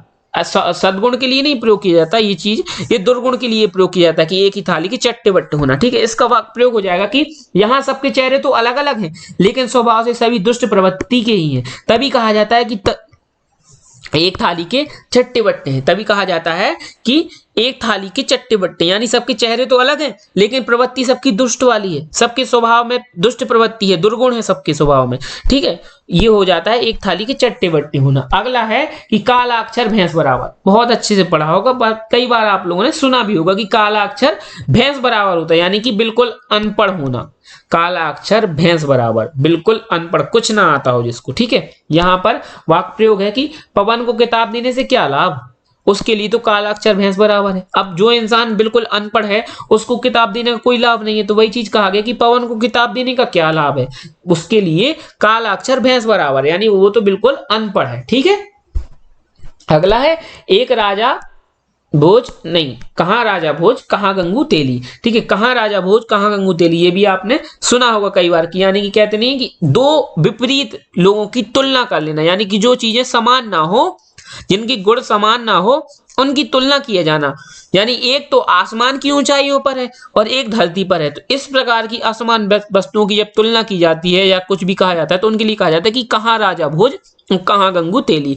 ठीक है, इसका वाक्य प्रयोग हो जाएगा, इसका जो अर्थ है वो हो जाएगा कि दो असमान वस्तुओं की तुलना करना। ठीक है, इसका वाक्य प्रयोग क्या होगा, इसका वाक्य प्रयोग होगा प्रेमचंद की कहानियों की तुलना आज के कहानीकारों से करना, तो वही बात हो गई कहाँ राजा भोज कहाँ गंगू तेली। यानी कि जैसे प्रेमचंद जी हैं, अगर उनकी कहानियों की तुलना हम आज के कहानीकारों से करें तो वही अंतर निकलता है जो राजा भोज और गंगू तेली में। यानी कि राजा भोज कहाँ, यानी कहाँ प्रेमचंद जी, उनका क्या प्रतिभा थी कहानी लिखने में, और कहाँ आजकल के कहानीकार, तो वही चीज है कि कहाँ राजा भोज कहाँ गंगू तेली। असमान, दोनों ही प्रतिभाएं असमान है। प्रेमचंद जी की प्रतिभा बहुत उत्कृष्ट है और अन्य जो अभी आधुनिक कहानीकार हैं उनकी प्रतिभा बहुत कम है, तो उनकी असमान वस्तुओं की तुलना करना यही कहलाएगा कि कहाँ राजा भोज कहाँ गंगू तेली। ठीक है, अगला है कंगाली में आटा गीला। अब कंगाली में आटा गीला यानी कि विपत्ति पर और विपत्ति आना, यानी पहले से मुसीबत थी और मुसीबत टूट पड़ना। कहते नहीं है कि यार कंगाली चल रही थी और ऊपर से आटा गीला हो गया, अब खाने को भी कुछ नहीं बचा, आटा गीला हो गया। तो वही चीज है, आपके घर वालों भी कई बार प्रयोग किए होंगे कि या फिर आपने सुना होगा कि कहते हैं कि कंगाली में आटा गीला हो गया, तो विपत्ति पर और विपत्ति आना। ठीक है, इसका जो वाक्य प्रयोग है वो होगा कि मोहन को कोई काम नहीं मिल रहा था, उधर उसकी माता की तबीयत भी अचानक खराब होने से उसका खर्चा और बढ़ गया। अब इसी को कहते हैं कि कंगाली में आटा गीला होना। एक तो काम नहीं मिल रहा था, रुपए नहीं आ रहे थे, ठीक है, और ऊपर से उसकी माता की भी तबीयत खराब हो गई, तो जो बचा कुचा रुपए था वो भी खर्च हो गया, तो वही चीज है कि उसका खर्चा बढ़ गया, तो इसको बोलते कंगाली में आटा गीला। अगला है कहने से कुमार गधे नहीं बैठता। कहने से कुमार गधे पर नहीं बैठता, कहने से कुमार गधे पर नहीं बैठता, यानी कि इसका जो अर्थ है वो है कि हठी मनुष्य दूसरे के कहने से काम नहीं करते। जो हठी मनुष्य होते हैं, जो हट करते हैं, जो किसी की बात नहीं मानते, वो किसी और की बात सुन के थोड़ी काम कर देंगे, वो उनकी तो हट रहती है। ठीक है, तो वही चीज है, इसका वाक्य प्रयोग है कि सोनू दो दिन से भूखा था, परंतु जब उसे मोहन ने खाना खाने के लिए कहा तो उसने इनकार कर दिया। ठीक है, 2 दिन से भूखा था और मोहन ने उसे खाना खाने के लिए कहा तो उसने इनकार कर दिया। यह कहावत यहाँ बिल्कुल सही सिद्ध होती है कि कहने से कुमार गधे पर नहीं बैठता, यानी जो हठी व्यक्ति है वो दूसरे के कहने पर बात नहीं मानता है, अपनी ही चलाता है, तो वही चीज यहाँ पर प्रयोग की गई है। अगला है कि कोयले की दलाली में हाथ काले। कोयले की दलाली, अब कोयले की दलाली करोगे तो हाथ काले तो होंगे ही, यानी कि जब अगर बुरी संगति में पड़ोगे तो तुम्हें कलंक तो लगेगा ही। आटे के कहते नहीं गेहूं के साथ घुन भी पिसता है, तो वही चीज है कि कोयले की दलाली में हाथ काले। जब कुसंगति करोगे, बुरी संगति करोगे तो कलंक तुम पर भी लगेगा। ठीक है, अगर तुम्हारे समूह में लड़के गलत हैं, बहुत गलत काम करते हैं, तो अगर तुम उनके साथ हो, भले ही तुम कितने अच्छे हो, लेकिन तुम्हें भी आस पड़ोस वाले वही बोलेंगे कि ये भी तो उन्हीं लोगों के साथ रहते हैं भैया, ये भी तो गलत है। तो वही चीज होती है कि बुरी संगति में कलंक लगता है। यहाँ पर वाक्य प्रयोग हो जाएगा कि बुरी संगति में पढ़कर बुरे काम करने से लोक में निंदा ही नहीं, दंड भी भुगतना पड़ता है। कोयले की दलाली में मुंह तो काला होना ही निश्चित रहता है, यानी कि जब बुरी संगति में पड़ जाएंगे तो बुरे काम में लोक निंदा तो होगी ही, ठीक है, दंड भी भुगतोगे, लोक निंदा होगी, साथ ही साथ दंड भी भुगतोगे। कई बार हमें ऐसे उदाहरण देखने को मिल जाते हैं कि गलती किसी एक की होती है और धाराएं कई लोगों पे लग जाती हैं, क्योंकि वो समूह में रह के काम कर रहे थे। अब मान लीजिए किसी ने मना भी किया, लेकिन समूह के साथ शामिल होने पर तुम्हारे ऊपर भी कलंक लगेगा। ठीक है, तो वही चीज हो जाती है। अगला है काठ की हांडी एक बार ही चढ़ती है। काठ की हांडी एक ही बार चढ़ती है, तो यहां पर क्या है, इसका जो अर्थ है वो है कपटपूर्ण व्यवहार बार बार सफल नहीं होता। यानी कि अगर आप किसी के साथ कपट करेंगे तो आप एक ही बार उसको धोखा दे सकते हैं, बार बार उसको धोखा नहीं देंगे, क्योंकि वो अगली बार से सचेत रहेगा। तो वही चीज है, यहाँ पर वाक्य प्रयोग है कि 2000 रुपए देकर ही पछता रहा हूं। ठीक है, यानी कि 2000 रुपए मैंने उसको दिए थे और मैं पछता रहा हूं। अब है कि दोबारा तुम्हारे बहकावे में नहीं आ सकता, क्योंकि काठ की हांडी एक ही बार चढ़ती है। यानी तुमने जो मेरे साथ कपट किया, छल किया, 2000 रुपए लेने के बाद अभी तक लौटाए नहीं है, वो उससे मैं आज भी पछता रहा हूं। अब मैं तुम्हारे बहकावे में दोबारा नहीं आऊंगा। ठीक है, तो काठ की हांडी एक ही बार चढ़ती है। अगला है जो आपका लोकोक्ति है, वो है कि कभी गाड़ी नाव पर, कभी नाव गाड़ी पर, कभी गाड़ी नाव पर तो कभी नाव गाड़ी पर। इसका जो अर्थ है वो है कि संयोग बस कभी कोई किसी के काम आता है तो कभी कोई दूसरे के। यानी कि कहते हैं नहीं कि अगर हम आपके काम आए हैं तो कल आप हमारे काम आएंगे। तो वही चीज होता है कि कभी कोई किसी के काम आता है तो कभी कोई किसी के, यानी कि अगर हम आपके काम आज आए हैं तो हो सकता है कल आप हमारे काम आ जाएंगे। तो यानी कि कभी गाड़ी नाव पर या कभी नाव गाड़ी पर, एक ही बात है। तो यहाँ पर इसका वाक्य प्रयोग हो जाएगा कि आवश्यकता पड़ने पर पड़ोसी ही पड़ोसियों के काम आता है। ठीक है, आवश्यकता पड़ने पर पड़ोसी ही पड़ोसियों के काम आता है। इसी को कहते हैं कि समय परिवर्तनशील होता है, कभी गाड़ी नाव पर और कभी नाव गाड़ी पर। ठीक है, यानी कि पड़ोसी ही पड़ोसियों के काम आता है। कभी आज हम हमारे पड़ोसियों के काम आ जाएंगे तो कभी ऐसा समय भी आ सकता है कि हमारे पड़ोसी हमारे काम आ जाए। तो इसी को कहते हैं कभी गाड़ी नाव पर कभी नाव गाड़ी पर। अगला है कभी घी घना कभी मुट्ठी भर चना और कभी वह भी मना, यानी कि कभी घी घना कभी मुट्ठी भर चना कभी वह भी मना। तो यहाँ पर इसका अर्थ सीधा सीधा है कि परिस्थितियां बदलते रहने पर जो कुछ मिले उसी से संतुष्ट रहना चाहिए।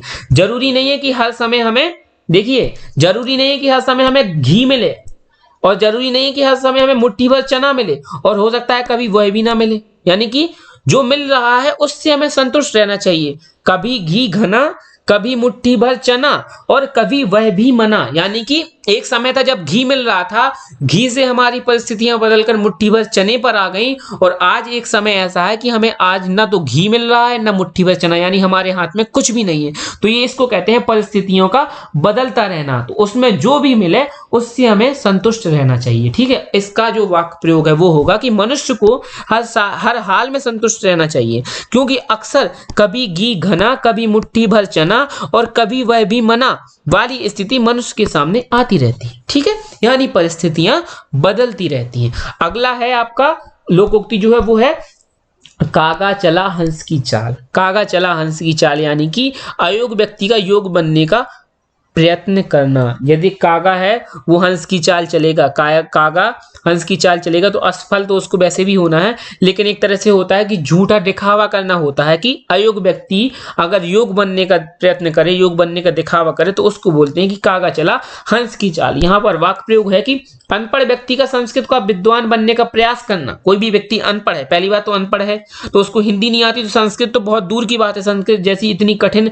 भाषा सीख पाना आसान कार्य तो है नहीं। तो वही चीज है कि अनपढ़ व्यक्ति का संस्कृत का विद्वान बनने का प्रयास करना कागा चला हंस की चाल कहावत को चरितार्थ करने के बराबर है। यानी कि कागा चला हंस की चाल कहावत को सही सिद्ध करने के बराबर है अनपढ़ व्यक्ति का संस्कृत का विद्वान बनने का प्रयास करना। ठीक है, यहां पर है अगला आपका जो लोकोक्ति वो है कि कहीं की ईंट कहीं का रोड़ा भानुमति ने कुनबा जोड़ा। कहीं की ईंट कहीं का रोड़ा भानुमति ने कुनबा जोड़ा। अब इसका जो अर्थ है वो है कि इधर उधर की सामग्री एकत्र करके कोई रचना करना। ठीक है, यानी कि कहीं की ईंट थी कहीं का रोड़ा था और जोड़ जाड़ के कुनबा बना दिए भानुमति ने। तो एक तरह से आप ये समझ सकते हैं इस लोकोक्ति के अर्थ को निकालने के लिए कि इधर उधर की बहुत सारी सामग्री थोड़ा थोड़ा करके एकत्रित करके कोई रचना कर देना। ठीक है, यहां पर इसका वाक्य प्रयोग हो जाएगा कि आजकल शोधार्थी शोध प्रबंधन क्या लिखते हैं, किस प्रकार का शोध प्रबंधन लिखते हैं। शोध प्रबंधन यानी खोज करने वाले लोग क्या करते हैं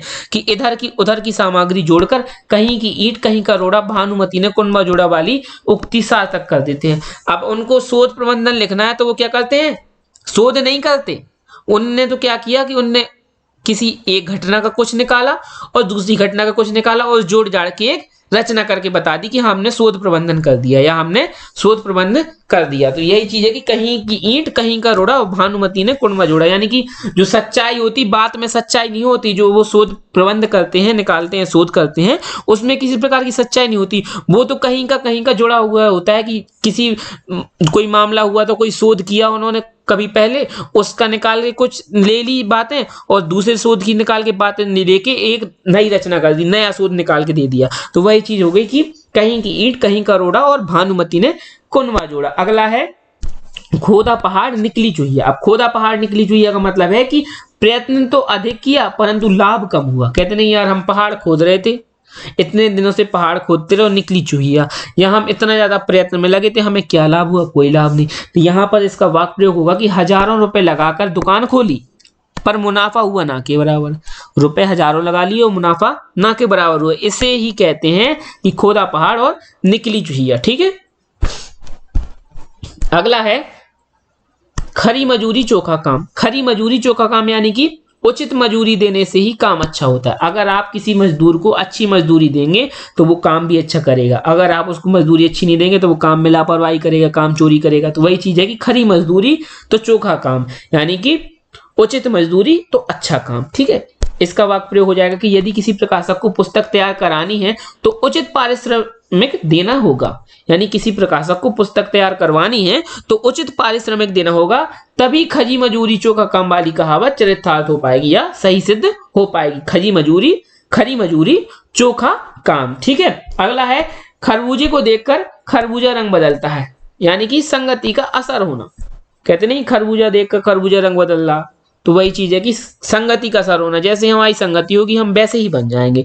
तो यहाँ पर वाक्य प्रयोग है कि शुभम तो बहुत होशियार था पढ़ने में, यानी कि शुभम बहुत होशियार बच्चा था, परंतु जब से रवि की संगत में पढ़ा है तब से किताब को हाथ भी नहीं लगाता। इसी को कहते हैं खरबूजे को देखकर खरबूजा का रंग बदलना।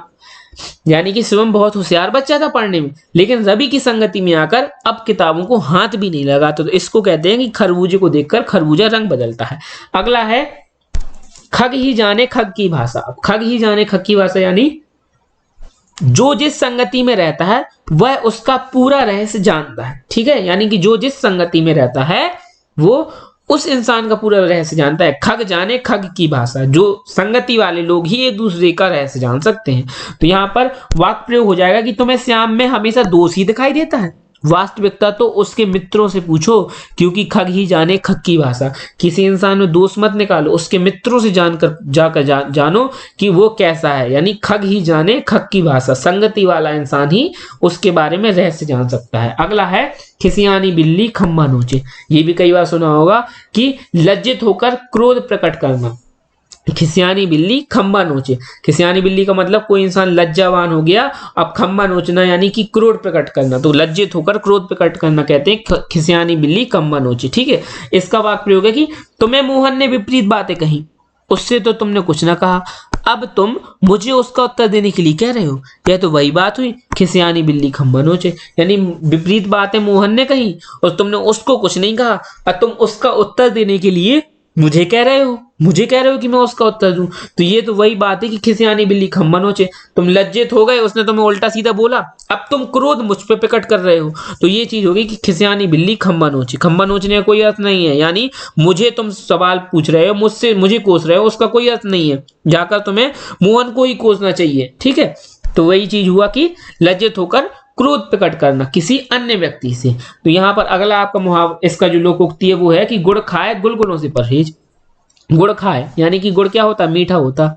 अब आप खाते तो गुड़ है, गुड़ खाते रहते, आप कहें अरे यार मैं मीठा नहीं खाता, गुलगुले नहीं खाऊंगा, तो गुलगुले में कितना गुड़, मतलब गुलगुले भी गुड़ से बनते हैं, लेकिन गुलगुलों में बहुत कम गुड़ डलता है। जबकि आप जब खुद गुड़ खाते हैं, गुड़ खाते रहते हैं, तो फिर गुलगुलों से परहेज करने वाली कोई बात ही नहीं है। तो इसका अर्थ ये निकलता है कि बनावटी या दिखावटी चीजों को त्याग करना। ठीक है, बनावटी या दिखावटी चीजों को त्याग करना।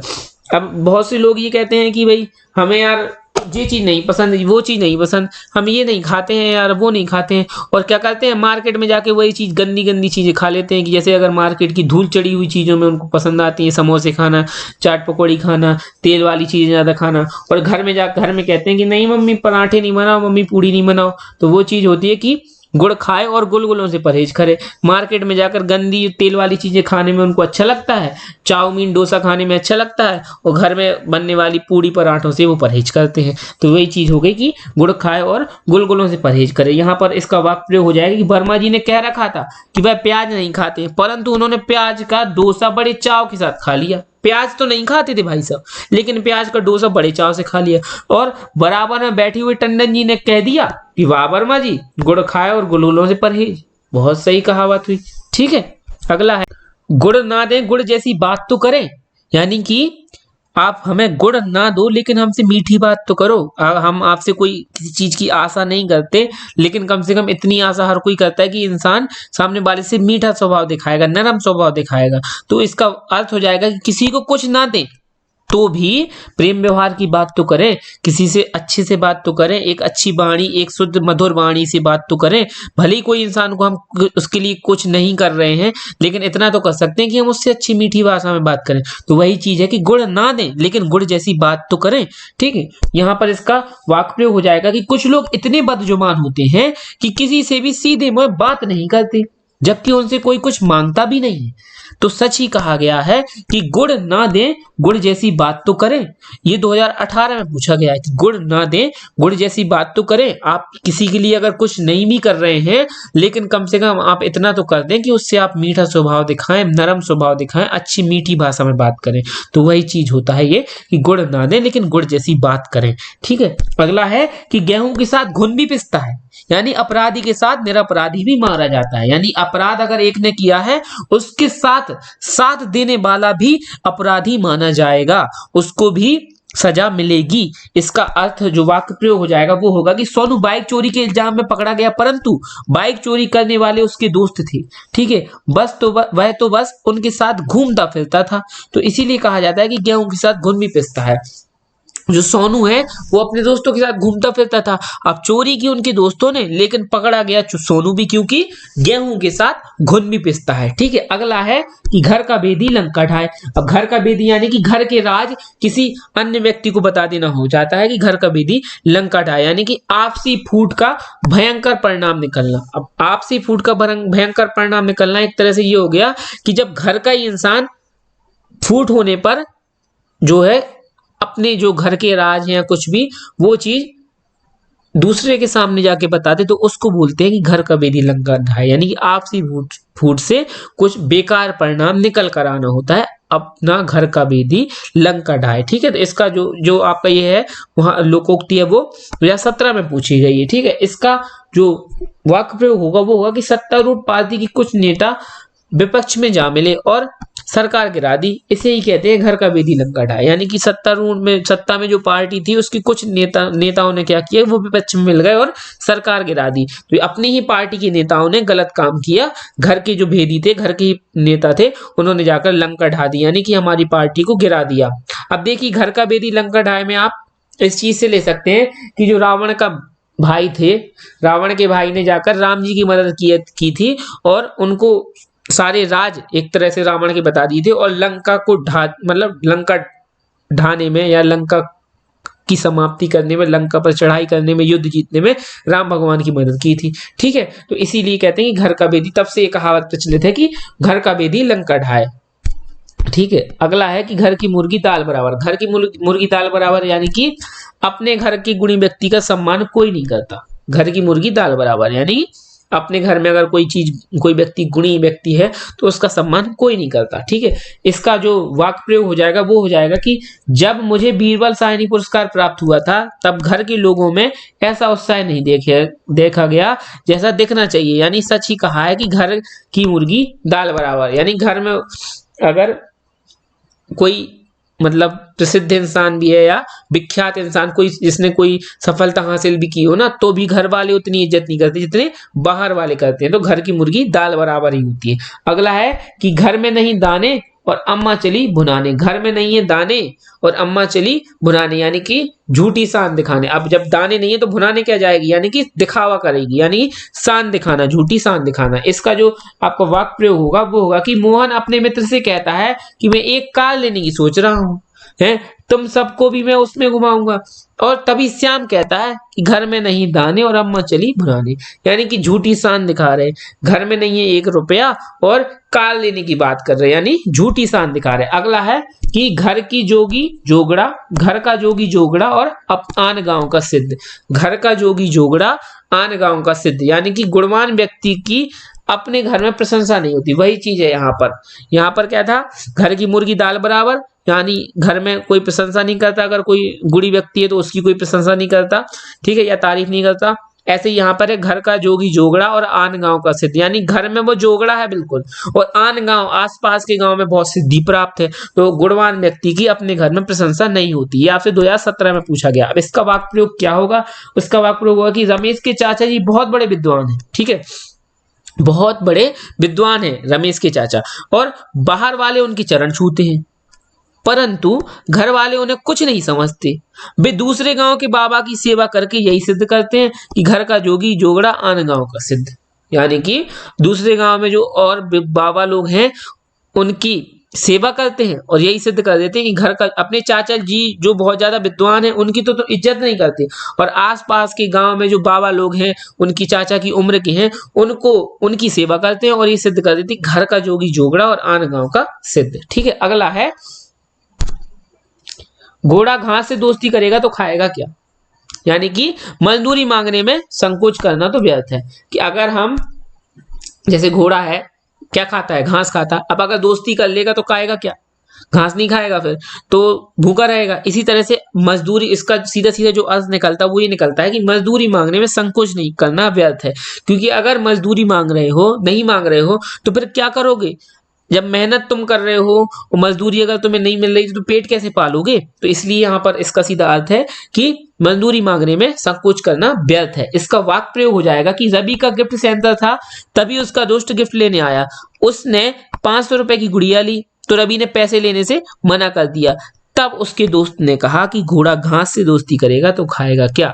अब रवि का गिफ्ट सेंटर था, उसका दोस्त गिफ्ट लेने आया, दोस्त ने 500 रुपए की गुड़िया ली, लेकिन रवि ने पैसे लेने से मना कर दिया कि अरे यार तुम दोस्त हो, तुमसे कैसे पैसे ले सकते। तो उसने बदले में यही बोला कि भैया घोड़ा अगर घास से दोस्ती करेगा तो खाएगा क्या। अगर तुम दोस्ती दुनियादारी में अगर तुम रुपए नहीं लोगे तो तुम्हारा मतलब क्या है इस दुकान का, तुम खाओगे क्या। ठीक है, अगला है चलती का नाम गाड़ी। चलती का नाम गाड़ी का मतलब है कि प्रभावशाली की बात सब मानते हैं।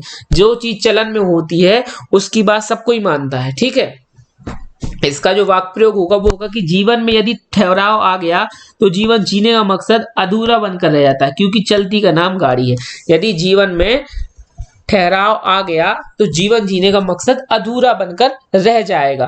तो इसी के लिए कहते हैं कि चलती का नाम गाड़ी है। यदि आप प्रभाव में रहोगे, प्रभावशाली बनकर रहोगे तो तुम्हारी बात सब मानेंगे, तुम्हारा जीवन ठहर गया तो उस जीवन का कोई मकसद नहीं रह जाएगा। ठीक है, अगला है चमड़ी जाए पर दमड़ी ना जाए। यानी कि अत्यधिक कंजूस, चमड़ी भली चली जाए, शरीर को खूब हानि पहुंच जाए, लेकिन दमड़ी रुपया न जाना चाहिए। ठीक है, तो यहां पर इसका वाक्य प्रयोग हो जाएगा कि सेठ करोड़ी मल से कुछ भी प्राप्त करने की आशा मत रखना, क्योंकि वे एक पैसा भी खर्च नहीं करना चाहते। ऐसे लोगों को तो कहा जाता है कि चमड़ी जाए पर दमड़ी न जाए। यानी कि उनकी भली चमड़ी को कष्ट पहुंच जाए, उनके शारीरिक कष्ट तो वो सह लेंगे, लेकिन आर्थिक कष्ट, रुपयों का जाने का कष्ट नहीं सह सकते। तो ऐसे लोग कंजूस होते, तो उनके लिए बोला जाता है कि चमड़ी जाए पर दमड़ी ना जाए। अगला है चिराग तले अंधेरा। अब चिराग तले अंधेरा का अर्थ है कि गुणों में दोष मिलना। यानी चिराग तले अंधेरा, यानी कि इंसान कोई तो प्रसिद्ध है अपने गुणों के लिए और उसमें मिलना दोष, उसमें दोष मिल जाना, तो उसको बोलते हैं चिराग तले अंधेरा। यहाँ पर वाक्य प्रयोग हो जाएगा कि एक ईमानदार पुलिस वाले का बेटा रिश्वत लेता पकड़ा गया। अब यह तो वही बात हुई कि चिराग तले अंधेरा, तुम हो तो ईमानदार पुलिस वाले और तुम्हारा बेटा अगर रिश्वत लेता पकड़ा गया है तो उसको ही कहेंगे कि गुणों में दोष मिलना है। जहां पर गुणों की बात होती हो वहां पर दोष निकल के आना, उसको बोलते हैं चिराग तले अंधेरा। अगला है चिकने मोह को सब चूमते हैं। चिकने मोह को सब चूमते हैं, यानी कि सामर्थ्यवान की सब साथी हैं। अगर कोई इंसान सामर्थ्य रखता है तो उसका साथ हर कोई देने को तैयार हो जाता है। यहाँ पर वाक्य प्रयोग हो जाएगा कि चुनाव जीतने के बाद से सभी रवीश बाबू की इज्जत करने लगे हैं। अब ठीक उसी तरह जिस तरह चिकने मोह को सब चूमते हैं, यानी कि वो सामर्थ्य आ गया है, उनके अंदर सामर्थ आ गया तो सब लोग उनकी इज्जत करने लगे हैं, सब लोग उनका साथ देने लगे हैं। ठीक उसी तरह से जिस तरह से कहा जाता है कि चिकने मोह को तो सब चूमते हैं। ठीक है, अगला है कि चूहे का जाया बिल ही खोदता है। चूहे का जाया बिल ही खोदता है, यानी कि जातिगत स्वभाव छूटता नहीं है। जो जिसकी जैसी जाति होगी, जैसी आदत होगी है, वो उसका स्वभाव कभी छूटता नहीं है। तो चूहे का जाया बिल ही खोदता है।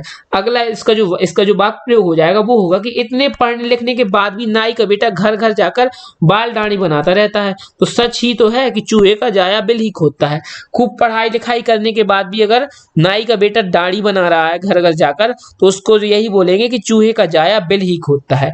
अगला है 4 दिन की चांदनी और फिर अंधेरी रात, यानी कि सुख के दिन सदा नहीं रहते, सुख के बाद दुख आता है, सुख के दिन हमेशा नहीं रहते। ठीक है, इसका वाक्य प्रयोग हो जाएगा कि धन के मद में चूर होकर यह नहीं भूलना चाहिए कि 4 दिन की चांदनी फिर अंधेरी रात।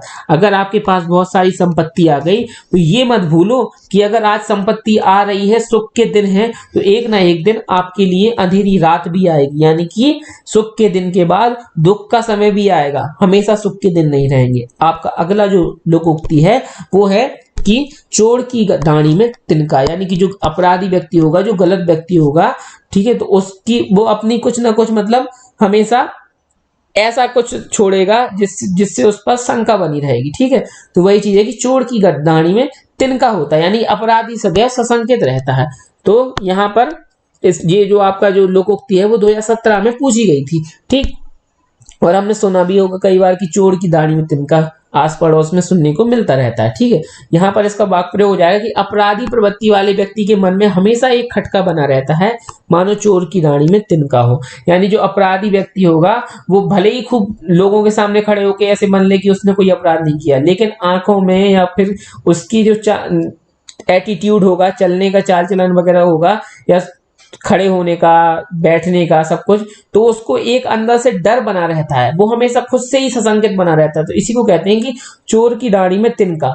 ठीक है, आपने देखा होगा पुलिस वाले बहुत कई बार ऐसा होता है कि पहचान जाते हैं आंखों से कि किसी इंसान ने गलती किया, किसी इंसान ने चोरी किया। अगर उनको किसी पर संदेह होता है तो तुरंत पहचान लेते हैं, क्योंकि उनको भी पता है कि चोर की दाढ़ी में तिनका है। उसके एटीट्यूड में, उसके काम करने के तरीके में कुछ ना कुछ अंतर शंका उसको अपने मन में लगती रहेगी और वो सामने वाले को समझ में आ जाती है। ठीक है, अगला है कि चोर चोर मौसेरे भाई। यानी कि जो चोर चोर होते हैं, यानी बुरे व्यक्ति, एक दूसरे के लिए मेल जल्दी हो जाता है। जैसे बुरे बुरे व्यक्ति हो, दो लोग कुछ गलत काम करने वाले, तो आपसी उनका जो एक तरह से कहते नहीं है कि व्यवहार हो या फिर दोस्ती, उनकी दोस्ती जल्दी हो जाती है। चोर चोर मौसेरे भाई, यानी कि गलत काम करने वालों की दोस्ती जल्दी हो जाती है। तो यहाँ पर इसका अर्थ है कि बुरे व्यक्तियों में जल्दी ही वही चीज है कि बुरे व्यक्तियों में जल्दी ही मेल हो जाता है या जल्दी दोस्ती हो जाना है। यहाँ पर इसका वाक्य प्रयोग हो जाएगा कि मोहन और राहुल दोनों चोरी करते हैं, इसीलिए उनमें मित्रता हो गई। इसीलिए कहा गया है कि चोर चोर मौसेरे भाई। अगला है जब तक सांस तब तक आस। जब तक सांस तब तक आस, यहाँ पर इसका अर्थ हो जाएगा कि अंतिम समय तक निराश नहीं होना चाहिए। यानी कि जब तक आपके अंदर सांस बची है तब तक आप अपनी आस को मत छोड़ो। ठीक है, यानी अंतिम समय तक लड़ाई करो, अंतिम समय तक निराश मत हो। ठीक है, यहाँ पर इसका वाक्य प्रयोग हो जाएगा कि राजू की तबीयत खराब होने से भी उसकी हालत बहुत गंभीर है। ठीक है, राजू की तबीयत खराब होने से उसकी हालत बहुत गंभीर है, परंतु जब तक सांस है तब तक आस है। यानी कि जब तक उसके अंदर सांस है तब तक अंतिम समय तक निराश मत हो, वो ठीक हो जाएगा, ये सोचो। ठीक है, तो राजू की तबीयत खराब होने से उसकी हालत बहुत गंभीर है, परंतु जब तक सांस है तब तक आस है। ठीक है, अगला है कि जाको राखे साइया मार सके ना कोई। जाको राखे साइया मार सके ना कोई, तो इसका जो अर्थ है वो है कि जिसका ईश्वर रक्षक है। साइया, साईं भगवान, यानी साईं भगवान कौन थे? ईश्वर थे। जिसको साईं रखता है, जिसको ईश्वर रखता है, जिसका रक्षक ईश्वर है, उसका कोई कुछ भी नहीं बिगाड़ सकता। मार सके ना कोई, उसका कोई कुछ नहीं बिगाड़ सकता। ये हमने कई बार सुनी होगी, ये लोकोक्ति कई बार सुनी होगी, बहुत बार सुनी होगी। तो यहाँ पर जो इसका वाक्य प्रयोग है वो है कि कार दुर्घटना में जय की कार चकनाचूर हो गई, लेकिन उसे खरोंच भी नहीं आई। कबीरदास जी ने सही कहा है कि जाको राखे साइया मार सके ना कोई। ठीक है, जिसका भगवान रक्षक है उसका कोई कुछ नहीं बिगाड़ सकता। आप सोचिए, कार तो चकनाचूर हो गई लेकिन उसको एक भी खरोंच नहीं आई। तो यही बोल सकते हैं कि जिसको रखता है साईं उसको कोई नहीं मार सकता। जाको राखे साइया मार सके ना कोई। ठीक है, अगला है कि जितने में उतनी बात। यानी कि जितने व्यक्ति उतनी तरह की बातें करते हैं। अगर आप 4 व्यक्ति हैं, किसी भी बात बारे के मतलब किसी भी बात के बारे में, कोई भी मुद्दे के बारे में आप अगर 4 व्यक्तियों से पूछेंगे तो वो चारों अलग अलग प्रकार की बातें बताएंगे। यानी कि जितने मुंह उतनी बात, यानी कि जितने व्यक्ति उतनी तरह की बातें। तो यहाँ पर इसका वाक्य प्रयोग हो जाएगा कि रवि एक विधवा लड़की से विवाह करने की बात सोच ही रहा था कि घर का ही प्रत्येक सदस्य तरह तरह की बातें बनाने लगा। तब रवि की मां ने कहा कि जितने में उतनी बात तुम अपने मन की करो। यानी कि वो विधवा लड़की से विवाह की बात सोच रहा था और घर वालों के प्रत्येक सदस्य तरह तरह की बातें करने लगे। तो मां ने कहा कि बेटा जितने मोह होते हैं उतनी ही बातें होती हैं, जितने मोह उतनी बात, तुम तो अपने मन की करो। ठीक है, अगला है जिसकी लाठी उसकी भैंस। अब जिसकी लाठी उसकी भैंस का मतलब है कि अधिकार शक्तिशाली का होता है। कहते नहीं है जिसकी लाठी उसकी भैंस, जिसका बल्ला उसकी बैटिंग। वही चीज समझ लीजिए कि जिसका बल्ला उसकी बैटिंग, वही चीज है कि जिसकी लाठी उसकी भैंस, यानी जिसका अधिकार है वो इंसान शक्तिशाली होगा। शक्तिशाली व्यक्ति का ही अधिकार होता है। ठीक है, यहां पर जो अर्थ हो जाएगा वाक्य, इसका जो वाक्य प्रयोग हो जाएगा वो होगा कि समाज में जिसका राज होता है उसी की सत्ता चलती है। अर्थात जिसकी लाठी उसकी भैंस, यानी जिसका राज होगा समाज में उसी की सत्ता चलेगी। जिसकी लाठी होगी उसकी ही भैंस होगी, यानी कि जो व्यक्ति शक्तिशाली होगा वही अधिकार में होगा, उसी का अधिकार होगा। अगला है जैसा देश वैसा भेष। अब जैसा देश वैसा भेष का मतलब है कि परिस्थिति के अनुसार स्वयं को बदलना। जैसी परिस्थिति हो उसी प्रकार से ढल जाना। जैसा देश मिले वैसी वेशभूषा पहनना, या वैसी ही वेशभूषा धारण करना, वैसी ही अपना जो तरीका है वो देश के अनुसार बदल देना, यानी परिस्थिति के अनुसार बदल लेना। ठीक है, इसका वाक्य प्रयोग हो जाएगा कि जैसा देश वैसा भेष रखने वाला व्यक्ति ही आज के संसार में प्रगति कर सकता है। यानी कि वो जिस तरह के माहौल में रहता है अगर अपने आप उसी तरह से ढाल सकता है, परिस्थिति के अनुसार ढाल सकता है, तो वो इंसान प्रगति करता है आज के समय में। ठीक है, अगला है जैसी करनी वैसी भरनी। और यानी कि इसका जो अर्थ है जैसी करनी वैसी भरनी, यानी आप जैसा काम करेंगे वैसा ही आपको फल मिलेगा। तो जैसा काम वैसा फल 2018 में आपसे पूछा गया है इससे पहले। ठीक, इसका वाक्य प्रयोग हो जाएगा कि कुसंगति में पढ़कर परिणाम भी तुम्हें ही भुगतना पड़ेगा। यानी कि कुसंगति में अगर तुम पढ़ रहे हो कोई दिक्कत नहीं है, लेकिन परिणाम तुम्हें ही भुगतना पड़ेगा। सुना ही होगा कि जैसी करनी वैसी भरनी, यानी जैसा काम वैसा फल। अगला है जो गरजते हैं वो बरसते नहीं, यानी जो गरजते हैं वो बरसते नहीं का मतलब है कि जो बड़ी बड़ी बातें करते हैं वो कभी कुछ नहीं करवाते, यानी कि जो डींगे मारते हैं वे काम नहीं करते। यहां पर इसका वाक्य प्रयोग हो जाएगा कि नेता लोग चुनाव से पहले जनता से बड़े बड़े वादे करते हैं, लेकिन चुनाव जीतने के बाद जनता की तरफ पलट कर भी नहीं देखते।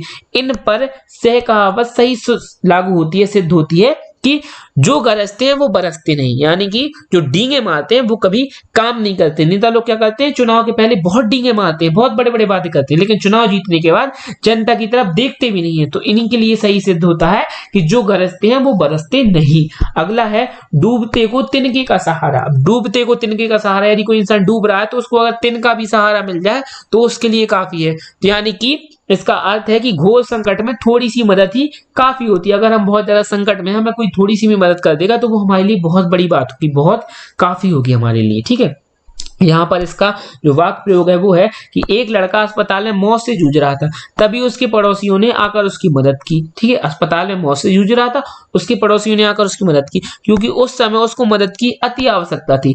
इसलिए कह सकते हैं कि डूबते को तिनके का सहारा काफी होता है। अब वो मौत से जूझ रहा था, उसके पड़ोसियों ने आकर उसको मदद कर दी क्योंकि उसको मदद की जरूरत थी, तो हम ये बोल सकते हैं कि डूबते को तिनके का सहारा मिल गया। ठीक है, अगला है थोथा चना बाजे घना। थोथा चना बाजे घना का मतलब है कि अल्पज्ञ व्यक्ति अधिक बातें करता है। थोथा चना मतलब चने में दोष है, यानी वो पैसे वैसे ही उतनी अच्छी कोटि का चना नहीं है। अब बाजे घना यानी कि बड़ी बड़ी बातें करना। तो अल्पज्ञ व्यक्ति अधिक बातें करता है, जिसके पास कम ज्ञान होता है। अल्पज्ञ मतलब कम जानने वाला, तो जो कम जानने वाला व्यक्ति होगा वो बड़ी बड़ी अधिक बातें बड़ी बड़ी बातें करेगा। ठीक है, इसका जो वाक्य प्रयोग है वो है कि राम खुद तो ज्यादा पढ़ा लिखा ही नहीं है, ठीक है, लेकिन शिक्षण पद्धति की आलोचना करने से बाज नहीं आता। इसे ही कहते हैं थोथा चना और बाजे घना। यानी कि जिस इंसान को किसी चीज का ज्ञान नहीं है वो इंसान उस चीज की आलोचना कर रहा है। ठीक है, यानी कि खुद तो पढ़े लिखे नहीं हो और शिक्षण पद्धति की आलोचना कर रहे हैं कि भाई हमारे देश की शिक्षण पद्धति में ये बदलाव हो जाना चाहिए, ये हो जाना चाहिए, ये हो जाना चाहिए। ऐसे ही लोग राजनीति वालों की बहुत ज्यादा आलोचना करते हैं, खुद राजनीति के बारे में कुछ नहीं जानते और बात करते करी ये नीति खराब है सरकार की, वो नीति खराब है, सरकार में ये कमी है, वो कमी है। तो इस तरह से लोग करते हैं। अब जैसे अगर आपने कई बार देखा होगा, हम बहुत ही अच्छा उदाहरण आपको इसके लिए बोल रहा हूं कि थोथा चना बाजे घना। तो जैसे अगर हम मैच देखते हैं, हमारी टीम जीत रही है तो सब लोग तारीफ करते हैं, हमारा देश की टीम जीतती है तो हम तारीफ करते हैं। लेकिन अगर हमारे देश की टीम अगर जैसे मान लीजिए प्लेयर्स जल्दी आउट हो गए या फिर कोई मिसफील्ड करता है या फिर बहुत ज्यादा रन लुटाते हैं प्लेयर्स, तो हमारे यहाँ के जो बैठे हुए कुछ लोग होते हैं जिनको कुछ ज्ञान नहीं होता है, उनको क्या पता, उनको ये भी नहीं पता कि कौन सा बल्लेबाज खेल रहा है, लेकिन वो ऐसी बातें करेंगे जैसे उनसे ज्यादा बड़ा ज्ञाता कोई नहीं है। वो बोलेंगे अरे इनको तो कुछ नहीं आता, ये तो बेशरम है, या इनको तो खेलना ही नहीं आता, इनको तो हटा देना चाहिए, ये हो जाना चाहिए, वो जाना चाहिए।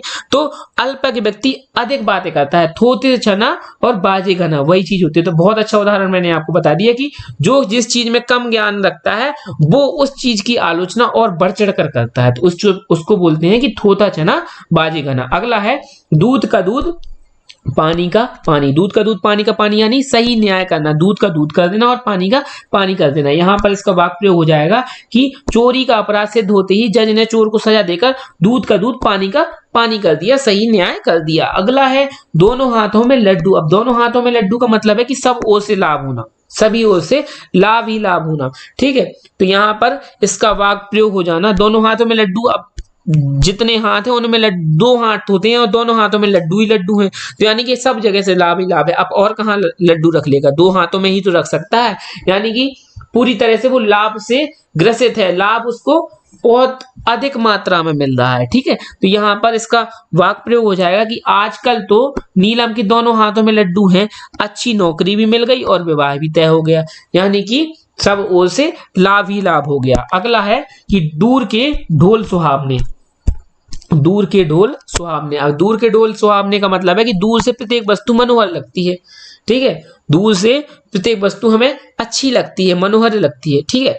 अब इसका जो वाक्य प्रयोग हो जाएगा वो होगा कि सभी समझते हैं कि फिल्मी दुनिया के लोग बहुत खुश और सुखी हैं, परंतु तुमने तो सुना ही होगा कि दूर के ढोल सुहावने होते हैं। किसने कहा कि दुनिया फिल्मी दुनिया के लोग बहुत खुश हैं, बहुत ज्यादा सुखी हैं? जब उनके पास जाके देखो, उनकी लाइफ स्टाइल के बारे में पता करो, तब पता चलता है कि वो कितने कष्ट में है या उनको क्या किस चीज का दुख है। तो दूर के ढोल सुहावने होते हैं, ठीक है। अगला है कि दूध का जला छाछ भी फूक फूक कर पीता है। जो दूध से जल गया वो छाछ भी फूक फूक कर पीता है कि कहीं गर्म ना हो, मेरा मुंह ना जल जाए। तो एक इस प्रकार से इसका जो अर्थ निकल रहा है वो ये निकल रहा है कि एक बार धोखा खाने के पश्चात आदमी सावधान हो जाता है, यानी दूध का जला छाछ भी फूक फूक कर पीता है।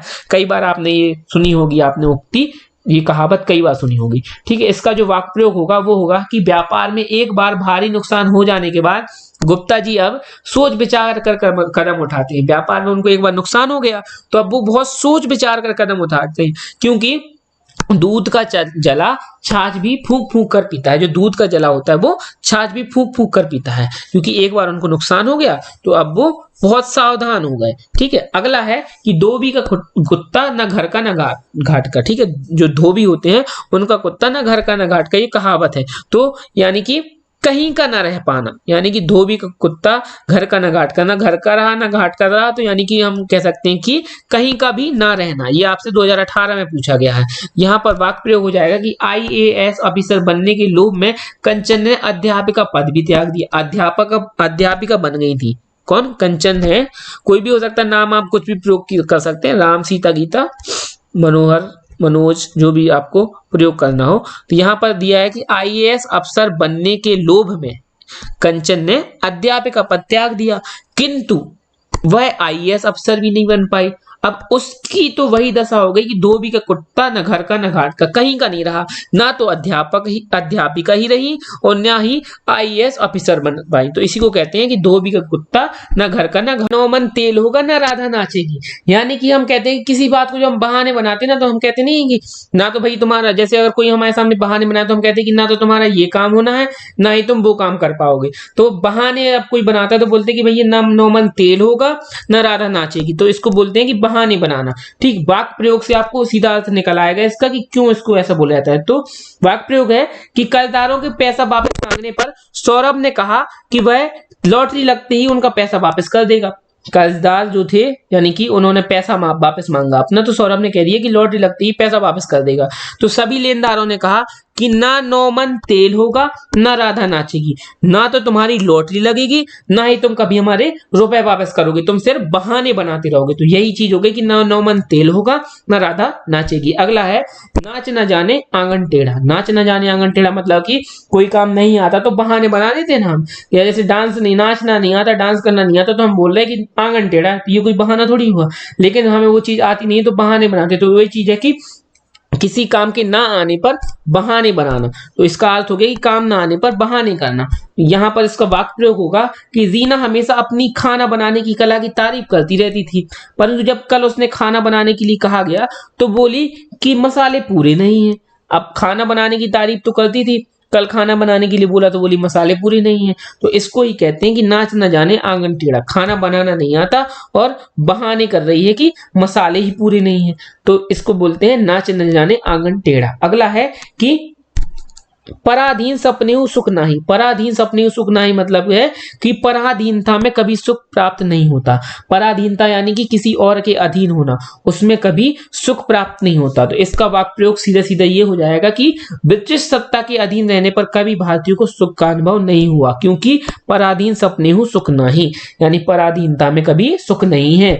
दूसरा है आपका अगला जो लोकोक्ति है वो है कि दूसरों पर उपदेश कुशल बहुतेरे। दूसरों पर उपदेश कुशल बहुतेरे का मतलब है कि दूसरों को उपदेश देने बहुत वाले हो, मतलब उपदेश देने वाले बहुत होते हैं, पर स्वयं पर उन नियमों का पालन करने वाले बहुत कम होते हैं। यानी कि दूसरों पर उपदेश तो बहुत लोग दे लेते हैं, लेकिन उनको स्वयं पर हर कोई लागू नहीं कर पाता। तो इसको बोलते हैं कि दूसरे पर उपदेश कुशल बहुतेरे, यानी कि इसका वाक्य प्रयोग अब हो जाएगा कि रोहन सभी को ट्रैफिक के नियमों का पालन करने के लिए कहता है, परंतु स्वयं उन नियमों का पालन नहीं करता। इसलिए कहा गया है कि दूसरों पर उपदेश कुशल बहुतेरे। ठीक है, दूसरों पर उपदेश कुशल बहुतेरे। आपकी किताब में काफी मिस्टेक दी है, यहाँ पर दूसरों नहीं लिखा, दूसरों पर उपदेश कुशल बहुतेरे। अगला है कि बीरबल की खिचड़ी। बीरबल की खिचड़ी का मतलब हो गया कि अत्यधिक विलंब से कार्य होना।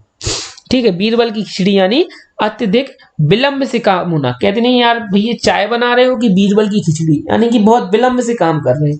तो यहाँ पर इसका वाक्य प्रयोग हो जाएगा कि आजकल सरकार द्वारा अपने वादों को पूरा किया जाना बीरबल की खिचड़ी के समान है, यानी सरकार द्वारा अपने वादे पूरा किया जाना बहुत ही विलंब का काम है, बहुत ही विलंब से होगा ये काम कि वो अपने वादे पूरे करे। तो इसको बोलते हैं कि बीरबल की खिचड़ी बनाना। अगला है बंदर क्या जाने अदरक का स्वाद। बहुत ज्यादा सुना होगा ये कहावत, तो बहुत ज्यादा सुनी है कि मूर्ख गुणों की परख क्या जाने, बंदर क्या जाने अदरक का स्वाद। जो मूर्ख व्यक्ति है वो गुणों की परख क्या जाने, वो नहीं जानता। 2018 2017 दो बार पूछा गया है, बहुत ज्यादा इंपॉर्टेंट है, इसको आप नोट रखिएगा। ठीक है, इसका जो वाक्य प्रयोग हो जाएगा वो होगा कि जो संस्कृत साहित्य की उपेक्षा करते हैं उन्हें क्या पता इसे पढ़ने से कितना ज्ञान प्राप्त होता है। यह तो वही बात हो गई कि बंदर क्या जाने अदरक का स्वाद, यानी कि जो बंदर है वो अदरक का स्वाद क्या जाने, जो मूर्ख है वो गुड़ी चीज का गुणों का स्वाद, गुणों की परख क्या जाने। ठीक है, अगला है मान न मान मैं तेरा मेहमान। मान न मान मैं तेरा मेहमान, इसका जो अर्थ होगा कि जबरदस्ती में किसी के गले पड़ना। कहने मान न मान मैं तेरा मेहमान, भाई ये तो मान न मान मैं तेरा मेहमान वाली बातें कर रहा है, मैं तो इसको जानता नहीं हूँ और फालतू में उलझ रहा है, मुझसे दोस्ती निकाल रहा है और मतलब व्यवहार निकाल रहा है। तो उसको बोलते हैं कि जबरदस्ती में किसी के गले पड़ जाना। तो यहाँ पर वाक्य प्रयोग हो जाएगा कि कुछ लोग दूसरों के काम में हस्तक्षेप करते रहते हैं, वे लोग मान न मान मैं तेरा मेहमान वाली कहावत को चरितार्थ करते हैं, यानी कि मान न मान मैं तेरा मेहमान वाली कहावत को सही सिद्ध करते फिरते हैं। जरूरत नहीं है, हम तुमसे नहीं कह रहे कि तुम हमारे काम में हस्तक्षेप करो, और फिर भी तुम करे जा रहे हो। जरूरत से ज्यादा तुम हमसे मतलब हमदर्दी दिखा रहे, या फिर बिना हमारी इजाजत के तुम उस चीज में हस्तक्षेप कर रहे, तो वही चीज होगी कि मान न मान मैं तेरा मेहमान। तो कुछ लोग दूसरों के काम में हस्तक्षेप करते रहते हैं, तो इसको ही बोलते हैं कि मान न मान मैं तेरा मेहमान। ठीक है, बिना इजाजत के जब कोई ऐसा काम किया जाता है तो उसके लिए बोलते हैं कि मान न मान मैं तेरा मेहमान। ठीक है, अगला है मेरी बिल्ली मुझी को म्याऊं, यानी कि आश्रयदाता को आंखें दिखाना, यानी कि जो आपको आपकी देखभाल ही कर रहा है, सारा आपका खर्चा उठा रहा है सब कुछ, और आप उसी को अगर आंखें दिखाएं तो उसको बोलते हैं मेरी बिल्ली और मुझी को म्याऊं। तो यहाँ पर इसका वाक्य प्रयोग हो जाएगा कि जब रवि को रहने के लिए घर नहीं मिल रहा था तो मैंने उसे अपने घर में रहने के लिए जगह दी, परंतु वह तो मेरे ही परिवार को भला बुरा कह रहा है। इस पर ये उक्ति बिल्कुल ठीक बैठती है कि मेरी बिल्ली मुझी को म्याऊं, यानी कि जैसे हमने किसी इंसान की मदद की और हमने उसको अपने घर में ही जगह दे दी, अब वो कल के दिन अगर हमारे साथ ही कपट करे, हमारे ही घर में बुराइयां करें, हमारे घर को बुरा भला कहे, तो हम यही बोलते हैं कि मेरी बिल्ली मुझी को म्याऊं, यानी कि मैंने तुम्हें घर में रहने के लिए जगह दी और तुम अब मेरे ही घर को, मेरे परिवार को बुरा मतलब भला बुरा बोल रहे हो। तो इसको बोलते हैं मेरी बिल्ली मुझी को म्याऊं। आश्रयदाता को आंखें दिखाना। अगला है कि यथा नाम तथा गुण। यथा नाम तथा गुण यानी कि जैसा नाम उसी के अनुरूप गुण होना, यानी जो नाम हो वही गुण हो। जैसे हमने एक कहावत पढ़ी थी कि आंख के अंधे नाम नयन सुख, उसी तरह से ये है वो थी कि मतलब का नाम के विपरीत अर्थ होना, मतलब गुण होना, और यहाँ पर नाम के विपरीत गुण थे उसमें, आंख के अंधे नाम नयन सुख में। यहाँ पर है यथा नाम तथा गुण, यानी कि जैसा नाम और वैसा ही गुण। तो यहाँ पर वाक्य प्रयोग हो जाएगा कि राधा ने अपने स्वभाव से परिवार के सभी सदस्यों का दिल जीत लिया, इसीलिए सभी ने स्वीकार किया कि यथा नाम तथा गुण। राधा ने अपने स्वभाव से परिवार के सभी सदस्यों का दिल जीत लिया, तो लोगों ने सभी ने स्वीकार किया कि जैसा नाम उसी के अनुसार उसकी गुण है, यानी कि यथा नाम तथा गुण। अगला है आपका कि ये हो गया आपका यथा नाम तथा गुण हो गया। अगला है रस्सी जल गई बल नहीं गया। रस्सी जल गई बल नहीं गया यानी कि अहित होने पर भी घमंड समाप्त नहीं हुआ, यानी कि इंसान का बहुत बुरा भी हो गया लेकिन उसका घमंड नहीं गया। रस्सी जल गई पर बल नहीं गया, बोलते हम सुनते रहते हैं इस कहावत को। यहाँ पर इसका वाक्य प्रयोग हो जाएगा कि मंत्री जी को सजा होने पर भी उन्होंने दूसरों पर रौब झाड़ना नहीं छोड़ा, इसीलिए कहा जाता है कि रस्सी जल गई पर बल नहीं गया, यानी मंत्री जी को सजा भी हो गई फिर भी उन्होंने दूसरों पर रौब झाड़ना बंद नहीं किया, इसको बोलते हैं कि रस्सी जल गई पर बल नहीं गया। अगला है कि लातों के भूत बातों से नहीं मानते।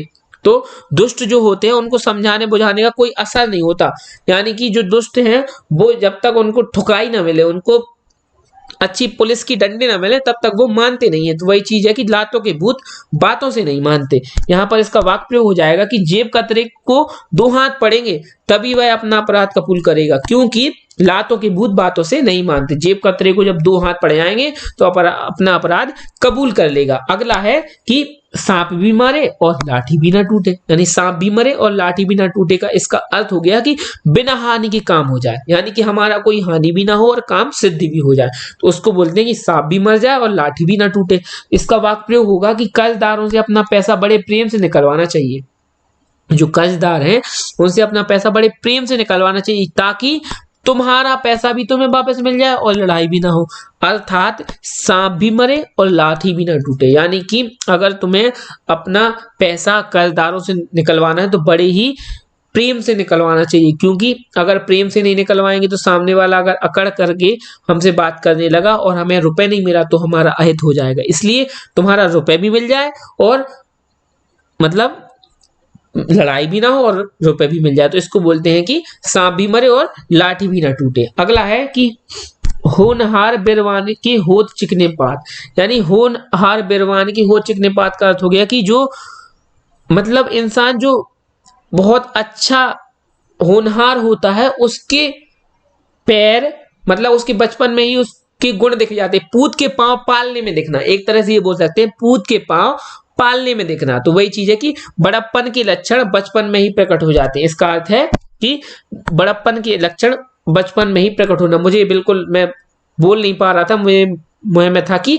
पूत के पांव पालने में दिखना, होनहार बिरवान के होत चिकने पात, ये आपके 2018 में आया है। तो यहाँ पर इसका वाक्य प्रयोग होगा वो होगा कि बचपन से ही रानी लक्ष्मीबाई के स्वभाव में वीरता थी।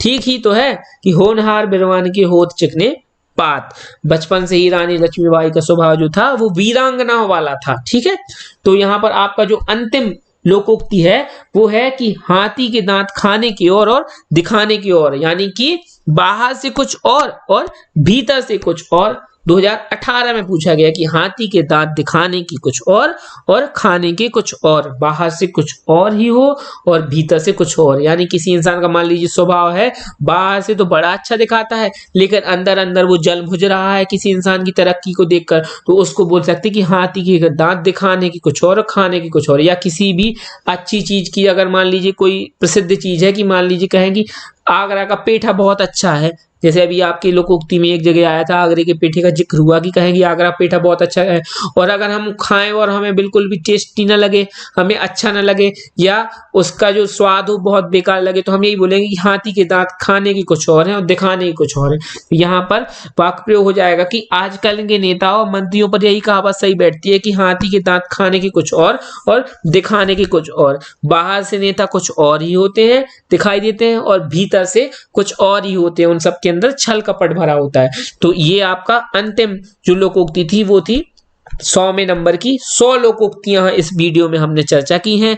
और ये जो लोकोक्ति और मुहावरों के वीडियो हैं वो आपकी सहायता के लिए इसलिए दिए गए हैं क्योंकि हम ज्यादातर अपनी पढ़ाई में इन सब टॉपिक पर ध्यान नहीं देते और परीक्षा में हमें बहुत ज्यादा परेशानी का सामना करना पड़ता है। तो आपके लिए लोकोक्ति और मुहावरे के पूरा कंप्लीट आपके सिलेबस में जितने भी लोकोक्ति मुहावरे हैं वो उनके वीडियोस आपको मिल चुके हैं। 2 मुहावरों के वीडियो मिले हैं, ये आपका लोकोक्ति का वीडियो है। तो इस तरह से हमने लोकोक्ति और मुहावरे कंप्लीट कर लिए हैं।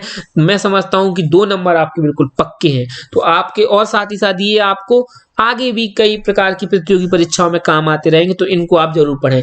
मजे के साथ पढ़ सकते हैं, वीडियो देखते देखते 2-3 बार रिवीजन करेंगे, आपको सटासट बिल्कुल तैयार हो जाएंगे। परेशान होने की जरूरत नहीं है। इसी तरह से आगे भी टॉपिक्स के वीडियो आपको लाते रहेंगे और ये वीडियोस उन लोगों के लिए ज्यादा कारगर है जो एक एक टॉपिक्स नहीं पढ़ते, क्योंकि मैं भी जानता हूं कि इन टॉपिक्स को पढ़ने में थोड़ा बोरियत लगती है और हम इन टॉपिक्स को बाद के लिए छोड़ देते हैं और बाद में हमें इतना समय नहीं मिलता कि इनको हम पढ़ पाते हैं। तो इस चीज से जो कोई भी एग्री करते हो आप अपने कमेंट जरूर बताइएगा। ये वीडियो आपको अच्छा लगा हो तो लाइक करिए, अपने दोस्तों के साथ शेयर करिए, क्योंकि आप अपने दोस्तों के साथ शेयर करेंगे तो उनको भी पता चलेगा कि हम कितना मेहनत कर रहे हैं और वो भी आपको जब भी उनके पास कुछ अच्छा कंटेंट आएगा या उनको कुछ अच्छा मिलेगा तो वो भी आपको शेयर करेंगे। जब आप एक दूसरे की मदद करते हैं तो हिचकिचाहट नहीं होती। ठीक है, तो अपने दोस्तों के साथ शेयर करिए, कमेंट जरूर करिए आपको कैसा लगा वीडियो, आपकी अगर कुछ सहायता हो रही हो और साथ ही साथ आगे आपको जिन टॉपिक्स पर वीडियो चाहिए उनके बारे में आप कमेंट कर बताएं। चैनल को अगर सब्सक्राइब नहीं किया तो सब्सक्राइब करें। चलिए आगे मिलेंगे अन्य वीडियो के साथ, तब तक आप अपनी तैयारी को जारी रखते रहिए। ठीक है, धन्यवाद।